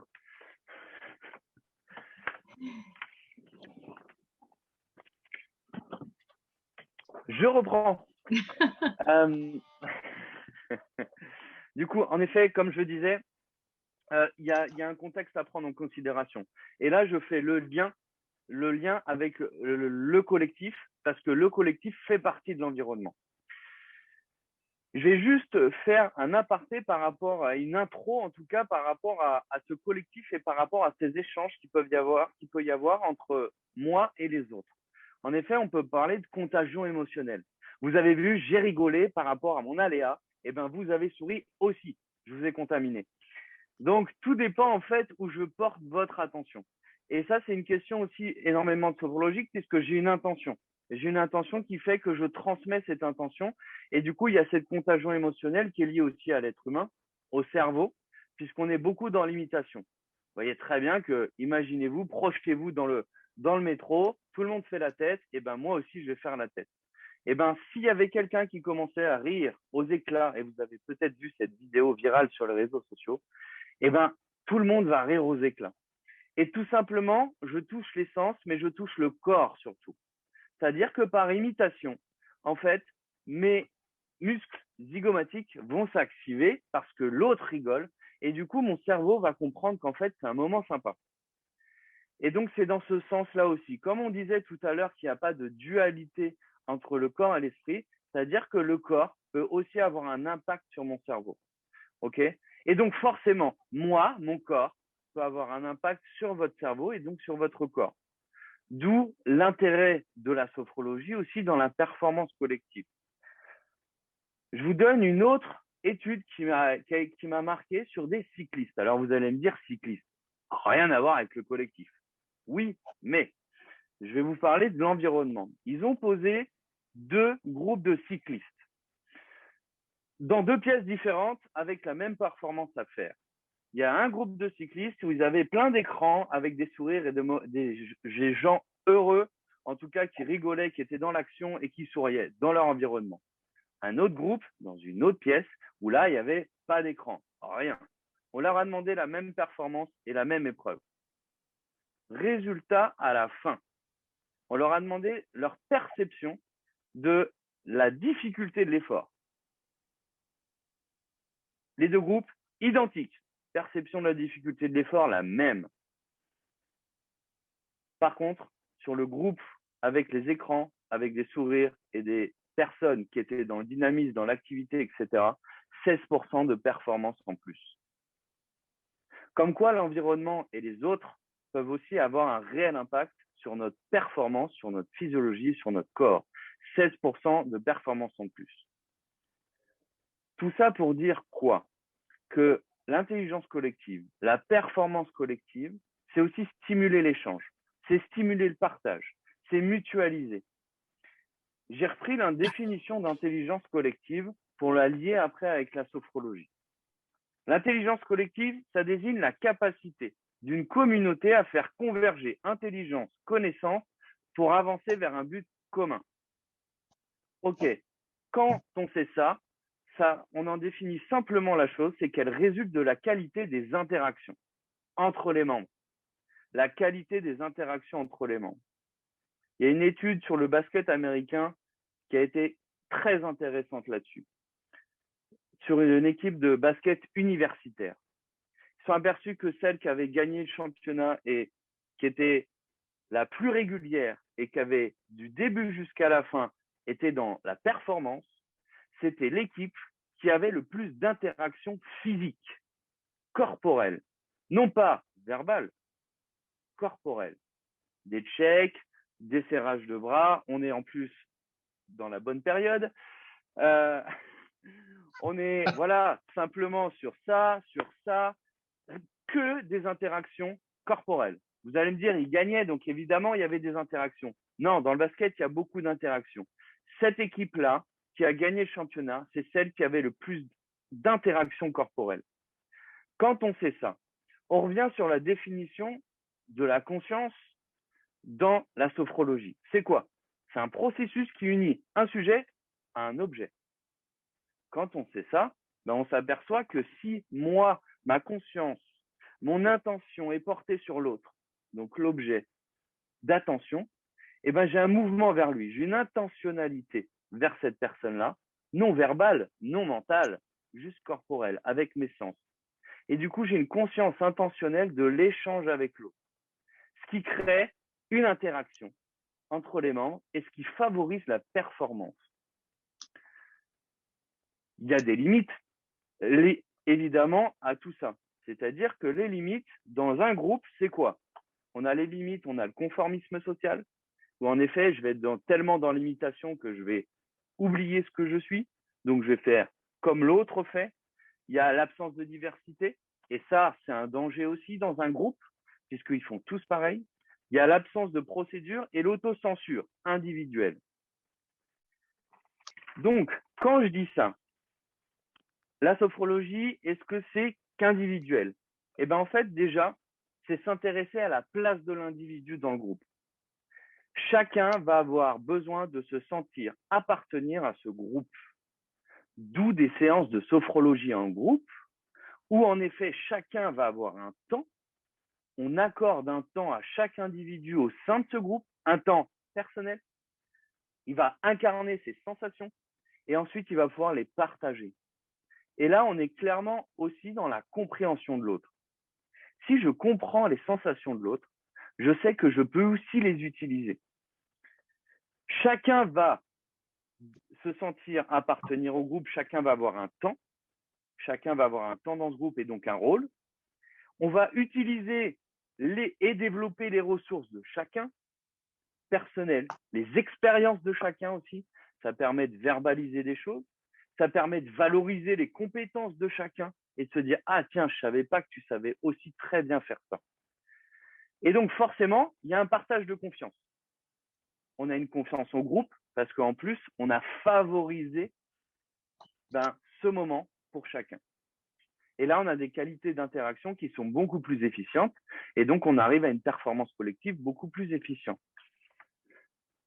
La performance d'un groupe, c'est quoi? C'est la diversité. Donc, comme j'ai dit, c'est favoriser la diversité et donc aller vraiment sur l'individu pour le collectif. C'est être indépendant, c'est-à-dire qu'en effet, moi, je vais prendre un temps pour moi et ensuite, je vais aller dans le sens commun et je vais incarner le sens commun à ma manière. OK? Et ensuite, c'est décentraliser aussi, c'est-à-dire que je ne suis pas seul dans cette équipe-là. Et donc, c'est créer ces rapports, ces interactions entre chaque. Il y a cette phrase que j'aime beaucoup, c'est la différence fait la différence. Et donc, si on favorise à travers la sophrologie cette intention de comprendre l'autre, le monde de l'autre, de pouvoir avoir un temps à soi et de pouvoir incarner ce temps et de pouvoir aussi aller sur son potentiel propre, eh bien, en effet, je suis différent des autres. Et c'est ça qui va faire la différence. Je vais mettre en valeur donc la diversité. Pourquoi? Parce que du coup, ça réduit le risque de conformité, ça élargit le champ des idées et des scénarios. Et en effet, ça, c'est plutôt intéressant.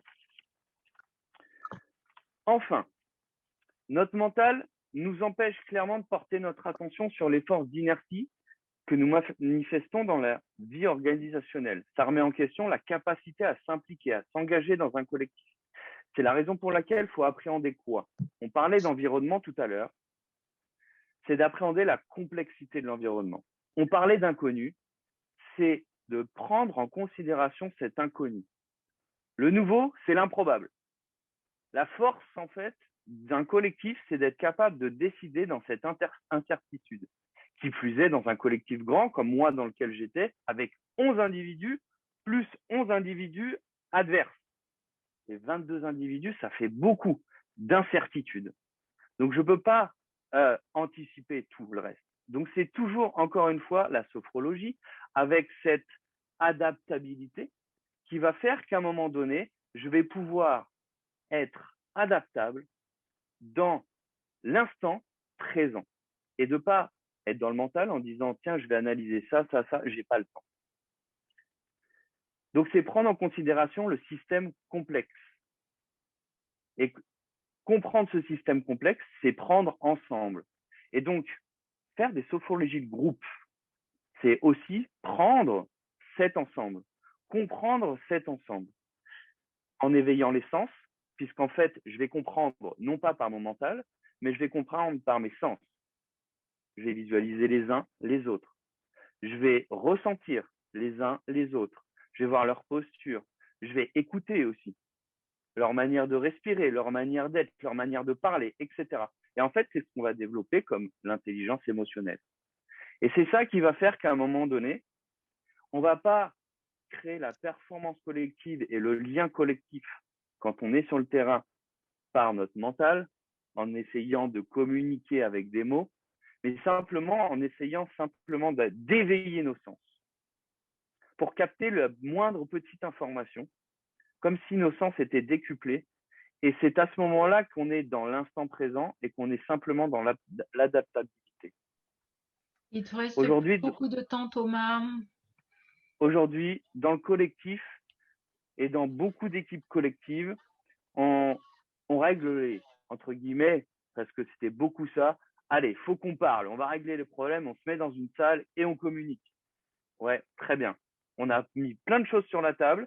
Et puis, du coup, après, dès qu'on vient sur le terrain, puisqu'on joue avec notre corps et non avec notre mental, et ben, du coup, le mental, tout ce qui a été défini avant, les stratégies, etc., les solutions, et ben, en fait, on les remet pas.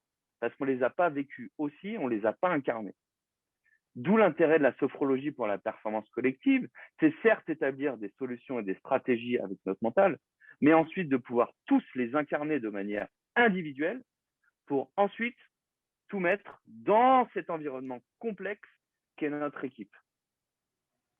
Merci Thomas. Je voudrais juste réagir sur, tu nous as parlé du body language, effectivement, et j'ai un exemple qui s'est passé, même si le tennis c'est un sport individuel, c'est aussi un sport collectif parce qu'un joueur de tennis, il a toute une équipe autour de lui. C'est souvent 5-6 personnes qui s'occupent de lui, un nutritionniste, un préparateur mental, préparateur physique, entraîneur, etc., etc. Et sur la dernière finale de l'Open d'Australie, qui s'est passée il y a une quinzaine de jours, on a vu effectivement Dani Medvedev, qui est un Russe, qui est dans les 10 meilleurs joueurs mondiaux, qui s'est, pendant la finale, complètement frustré avec son clan. Il y a eu des interactions entre eux qui étaient hyper négatives et du coup, il est complètement passé à côté de sa finale. Voilà, je voulais juste partager ce moment-là par rapport à ce que tu nous disais de créer quelque chose de très collectif avec le corps, les signes, qu'on n'avait pas besoin de se parler, qu'on communiquait beaucoup avec notre corps et qu'on se transmettait des bonnes énergies ou parfois des énergies, du négatif. Voilà. Je pense que ça répond à la question, mais comment peut-on interpréter la même intention que notre voisin de groupe? Je pense que tu as répondu à travers cette intelligence émotionnelle, à travers la lecture donc du corps, hein, de l'expression corporelle. Je pense que tu as répondu ou tu veux ajouter quelque chose, Thomas? Alors, je pense qu'en effet, en fait, déjà, on va casser le truc très rapidement de se dire on n'a pas la même intention précise avec l'autre. OK? Peut-être que la direction est la même, mais l'intention n'est pas forcément la même puisqu'on ne va pas avoir les mêmes ressentis. Donc, c'est aussi prendre en considération ça. C'est-à-dire que ici, on était cas conférencier avec avec une intention de faire quelque chose de bien, d'explicite, etc. Sauf que du coup, on n'a pas mis la même énergie, on n'a pas mis les mêmes ressentis pour être dans la performance. L'idée, elle est simplement où? Elle est simplement de pouvoir aussi en discuter. Elle est simplement aussi de pouvoir ressentir l'énergie de l'autre et d'accueillir cette énergie comme moi, j'accueille la mienne. Et de se dire avec ces deux énergies, est-ce qu'elles sont complémentaires? Oui. En fait, c'est la complémentarité qui est intéressante. C'est pas la même intention. En tout cas, c'est pas la même énergie, c'est pas le même ressenti. Par contre, on va aller dans la même direction. Et parce que forcément, moi, mon intention, c'est pas la même. Pourquoi? Parce qu'en fait, j'ai peut-être pas les mêmes objectifs. Par contre, il y a un but commun. Et moi, je vais m'appuyer sur les énergies de chacun pour essayer d'amener un plus, comme eux amènent un plus et une plus-value. Et Thierry et son énergie va, moi, me permettre d'être complémentaire. C'est-à-dire que quand je vous ai dit la différence fait la différence, si on avait été tous les mêmes, probablement qu'on n'aurait pas passé un moment comme celui-ci et qu'on n'aurait pas apporté des différences dans nos perceptions.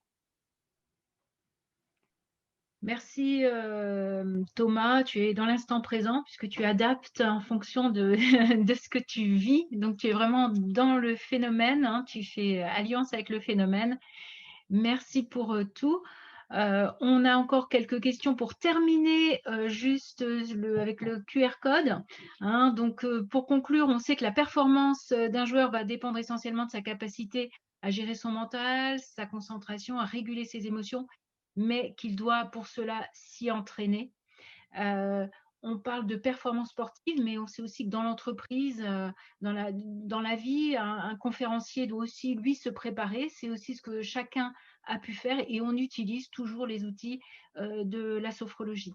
Alors, la question, est-ce que ces conférences vous ont permis de saisir la force de la sophrologie comme un levier de la performance?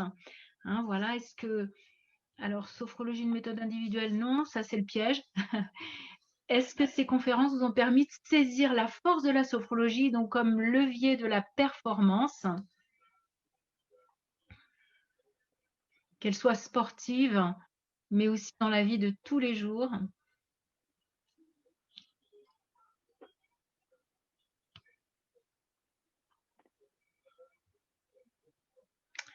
Bien, donc le message est bien passé et vous avez été donc très très attentifs. Donc voilà, pour finir, pour conclure les thématiques hein, que l'on peut développer en sophrologie, donc à travers l'entraînement physique, mais technique, de manière simultanée, comme on l'a vu, hein, ou de manière aussi intégrative ou de manière dissociée par la sophrologie. Donc on peut optimiser la performance par la conscience du corps et de ses sensations. Fabrice l'a très bien exprimé. Muscle aussi l'acuité attentionnelle et concentrative pour jouer donc en pleine présence. Là, donc tous nos conférenciers l'ont exprimé. Apprendre à relâcher les tensions, mais pour rendre ce stress performant. Comprendre et exploiter efficacement les rouages de la motivation. On en a moins parlé, mais bien sûr, on ne pouvait pas tout aborder pendant cette conférence. Développer les compétences émotionnelles pour qu'elles soient à la fois sécurisantes et structurantes, mais aussi dynamisantes. Et puis utiliser le mental de manière constructive pour améliorer le discours interne et surtout le faire taire à certains moments quand il se doit pour laisser la place au corps, puisque dans le sport, le corps a toute sa place. Donc notre équipe fait cette belle énergie. Tu parlais de l'intelligence collective, je vous remercie tous. Et puis peut-être qu'on peut encore poser quelques questions, les deux dernières. Donc seriez-vous intéressé par des journées de formation thématiques en distanciel? Ou alors seriez-vous intéressé par des journées de formation thématiques en distanciel, donc peut-être sur la concentration, ou alors sur les compétences émotionnelles, ou alors sur développer la conscience du corps, améliorer le discours interne, gérer le mental?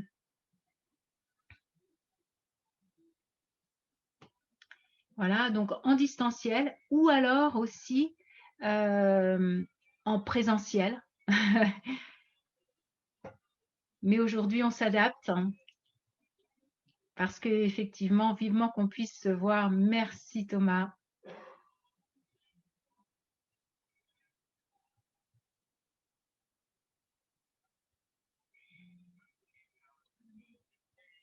Oui, vivement qu'on puisse se voir et qu'on se… Et merci à vous tous en tous les cas. Déjà, on s'est vu derrière nos écrans et pas derrière le masque. Donc, c'est déjà très sympa. Je remercie donc Sébastien qui a initié et organisé cette conférence. Tous nos conférenciers, Ralph, Thierry, Fabrice et Thomas. Et puis, merci à nos 62 participants qui nous ont écoutés et qui ont posé des questions. Et voilà, moi, je vous remercie tous. J'ai eu plaisir à passer toute cette soirée avec vous. À bientôt. On va se séparer. Et dire au revoir à tous. On espère vous avoir apporté des éléments précieux à la fois pour les sophrologues, donc pour leur formation, pour leur futur, pour leur avenir, mais aussi pour les sportifs et aussi pour les entraîneurs. Merci à vous, merci à tous. Merci beaucoup. Très bien. Merci beaucoup. Merci, au revoir. Merci. À la prochaine conférence, Anne. Merci. Merci. Au revoir. Au revoir, Nabia.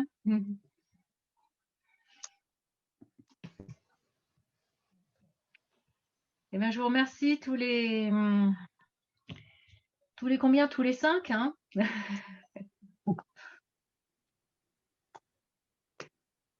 Pour votre dynamisme.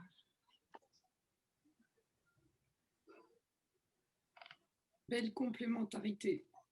Merci Il y en a, ils veulent Manon. rester avec nous. Hein. Il y en a, ils veulent Très rester avec intéressant. nous. Hein. Ouais. On a du mal à se quitter. Hein. Je ne vais pas partir. Vous avez encore d'autres idées de thèmes alors, du coup. Donc, alors, Ralph ne connaît pas Manon. Manon est la responsable pédagogique à l'ESA, à l'École supérieure de sophrologie appliquée à Vincennes. D'accord. Enchanté, Ralph, Enchanté. de te rencontrer enfin. Voilà. Thierry, tu connais Manon aussi? Oui. Oui. Hein. Ravi de te Je connais revoir. Manon. Très content, très heureux. Très heureux de vous avoir vu ce soir en tous les cas. Ralph, c'était un warrior. Bravo, Ralph. Hein. Bonne Ça m'a fait continuation. plaisir de te revoir, Thierry. Mais carrément, t'es un warrior. Ouais. Merci pour ton témoignage, Ralph. C'était super. Ouais, c'était hein. sympa, c'était sympa. Ouais. Voilà, puis aussi, on te souhaite un beau parcours hein, et de ne jamais quitter la sophrologie dans ton parcours, que ce soit professionnel ou sportif, enfin, et sportif, hein, et puis dans ta vie personnelle aussi. Ouais. Bah, merci pour le sérieux en tout cas et la qualité des interventions, même si bien sûr on a fait souvent très vite et qu'on avait envie de développer parce qu'on a tellement de choses à dire, mais en même temps, ce qui est bien, c'est qu'on a tenu vraiment, voilà, je pense qu'au bout d'une heure et demie, c'est bien qu'on ait la conclusion parce que c'est long aussi et même des choses, nous, du milieu sportif et sophro qui nous paraissent simples, sont pas si simples pour tout le monde, qui ont encore beaucoup plus d'explications, mais en tout cas, il y a eu vraiment de la qualité, et, beaucoup d'oxygénation dans les explications avec des exemples, avec votre vécu. C'était hyper riche. En tout cas, j'ai, pour ma part, passé vraiment un très, très bon moment avec le stress a vite disparu à vous écouter. Pour laisser place au plaisir, effectivement. Et puis 62 participants, c'était une première. Merci Sébastien, c'était une super idée. Je voulais juste remercier Timothée pour avoir géré toute la communication. Également. Ouais, bravo Timothée. Merci Timothée. Merci Timothée. C'est vrai. Merci Timothée. J'ai oublié Timothée qui a participé à la communication, qui nous a fait le flyer et qui a géré aussi toutes les inscriptions et l'envoi des mails, des invitations. Et je suis désolée, Timothée, c'est vrai que je ne te vois pas là et finalement, oui, elle aurait pu apparaître. Je t'ai oublié. Je vous laisse, en tout cas, je vous félicite hein, pour votre belle dynamique et puis je pense que ça aura apporté de la nourriture à tous les stagiaires futurs sophrologues et pas que. Et j'ai trouvé ça très intéressant. Merci Manon. Merci Manon. À bientôt, j'espère. Bonne soirée. Bonne soirée, au revoir Ralph. Bonne continuation. Merci. Et puis alors, merci à Thomas aussi parce que c'était très sympa ces QR codes, ces questions. Ça apporte un complément. C'est la première fois que je vivais ça donc lors de conférences. Je trouve que c'est chouette. Hein. Je sens qu'il y a des visioconférences, il y a une grosse maîtrise, Thomas. Ouais. Je pense que ce qui est intéressant, c'est de casser un peu le rythme et de faire des transitions comme ça entre chaque intervenant. Très bien. Je pense que ça introduit les intervenants. Il y a des gens qui n'ont pas pu rester jusqu'au bout. Très peu. Ouais. Hein. Et notamment un ami qui était de Dijon et qui m'a demandé, j'aimerais bien écouter mon ami Thomas aussi. Et j'espère que ça a été enregistré. Ah oui, la conférence a été enregistrée. Très bien. Notre Franck Tayana. Voilà. Donc, on fera un article avec également donc, une petite vidéo qui reprendra les points essentiels pour redonner de la valeur à cette soirée sportive. Ouais, ouais. Je trouve que c'est bien, on a réussi quand même à créer des liens avec le sport. C'est vrai qu'on vient du milieu du tennis, c'est très, très marqué. Et on a rappelé aussi, c'était important que faire des ponts avec d'autres sports, c'était possible que, voilà, par rapport qu'un sophrologue avait toute sa place, même s'il n'était pas entraîneur. Donc, après, c'est la connaissance du sport qui fait aussi, des fois, qui est obligatoire, j'ai envie de dire. C'est vrai, mais en fait, toute la belle dynamique que l'on peut apporter dans le sport, on peut également, quand on connaît les rouages de la motivation, quand on connaît les bienfaits aussi de la concentration, on peut apporter tous ces éléments dans d'autres domaines, dans le domaine de l'éducation auprès des enfants, mais aussi dans le domaine de l'entreprise. Et d'ailleurs, de nombreux d'entre vous qui entraînez des sportifs, vous êtes aussi dans l'accompagnement en entreprise aussi non seulement de la performance, mais aussi de la qualité de vie au travail. Donc tout ça, c'est lié. Ce qui est bien, c'est qu'il y a plein de ponts entre l'intervention de Fabrice, qui explique bien au départ la pleine présence, quand on rentre sur le terrain, et puis après Thierry qui explique aussi que le stress, c'est une perception de ce qui va se passer. Et du coup, si on apprend très tôt dans nos écoles de tennis ou des écoles de sport que l'anxiété, on peut la réduire en venant dans le moment présent, qu'est-ce qui se passe dans le moment présent? Il se passe juste ce que je vais faire et pas ce qui va se passer, ce que je pourrais imaginer. Donc, il y a plein de ponts que j'aurais voulu faire le lien, on avait dit, mais ça aurait pris trop de temps. Ouais, c'est ça. Et pour faire le lien avec ce que vient de dire Anne, un tout petit ouvrage de Edgar Morin, Le sport porte en lui le tout de la société. Ah ouais, super, très bien. J'adore Edgar Morin en plus, donc ouais, grand joli fan. titre, ouais, exactement. Ouais. Bien. Donc bien, j'espère bien. qu'on se retrouvera sur une petite, voir la suite des événements. Hein, donc, pour se retrouver à boire un café à l'ESSA tous ensemble avec l'équipe. Il faut que la cafétéria ouvre de nouveau, mais là, c'est encore pas d'actualité. Hein. Merci beaucoup, coach, hein, Sébastien. Merci beaucoup, c'est super. C'est un plaisir de partager un moment professionnel avec toi. C'est une belle idée. Avec vous. Hein. Donc, merci. Permettre des gens de se rencontrer aussi, c'est toujours agréable. Et voilà, de partager le travail qu'on a fait avec Anne. Et puis, je sais que vous allez l'alimenter. Il va être encore plus pertinent, encore plus riche avec Fabrice, avec Thomas. Voilà quoi. Enfin, moi, j'ai adoré les interventions. Elles étaient courtes, elles étaient pertinentes, il y avait des exemples. Voilà. Vraiment, c'est vrai que c'était riche. Il y a aussi ce qu'on n'a pas évoqué, c'est toute la psychopédagogie autour de justement l'expression quand les jeunes expriment leurs ressentis, ce qu'ils vivent. C'est aussi l'opportunité d'apporter des éléments de compréhension. Donc toute cette psychopédagogie qui donne du sens, qui permet aux jeunes de comprendre pourquoi je suis anxieux, pourquoi je sens mes jambes qui sont lourdes là dans l'instant, pourquoi mon mental me paralyse. Et c'est l'expérience qu'on avait vécue avec Fabrice, c'était super intéressant aussi puisqu'on avait apporté beaucoup de ludique et donc les enfants questionnaient puisqu'on faisait du lien avec les jeux que l'on faisait. Et c'était super intéressant. Dans le jeu, on les mettait en situation de stress et on leur donnait des outils ludiques pour qu'ils relâchent le stress.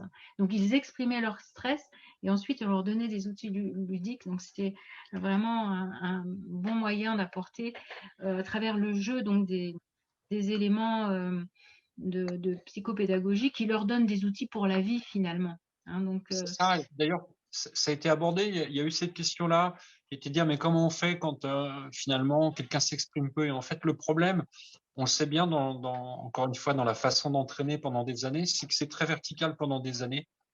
On laisse finalement assez peu de place à l'expression, que ce soit corporelle ou même verbale aux enfants. Et puis, d'un seul coup, à un certain âge, on voudrait qu'ils soient capables d'exprimer beaucoup de choses. Ça n'est pas possible. Non. Donc, je pense que effectivement, la psychopédagogie et le fait de laisser cette place-là très tôt, c'est du temps de gagner pour la suite, pour après. Bon, Oui. mais vaste chantier. Ouais. Oui, que l'entraîneur puisse écouter ce qui est vécu, amène aussi le Exactement. jeune à être à Exactement. l'écoute lui-même de ce qu'il ressent, de ce qu'il vit, de légitimiser aussi ce ressenti. Oui. Oui. Très bien. Bon, on pourrait en débattre comme on le fait d'habitude pendant très longtemps, mais on va rejoindre peut-être la table pour aller se restaurer. En tous les cas, c'était très chouette hein, et merci. Merci Anne. Ouais. Merci. Merci à vous. Merci à tous pour les partages. Bonne soirée, à très vite. Sur d'autres Merci, projets, Seb. on a plein d'idées. Ouais. Salut tout le Merci. monde. Allez, je vais couper À la très conférence. bientôt. Ok, Ciao. ça Bonne soirée à Bonne tous. soirée. Au Salut revoir. Quentin, salut Fabrice. Allez. Ralph, à vendredi. Ouais, vendredi. Au revoir. Ciao.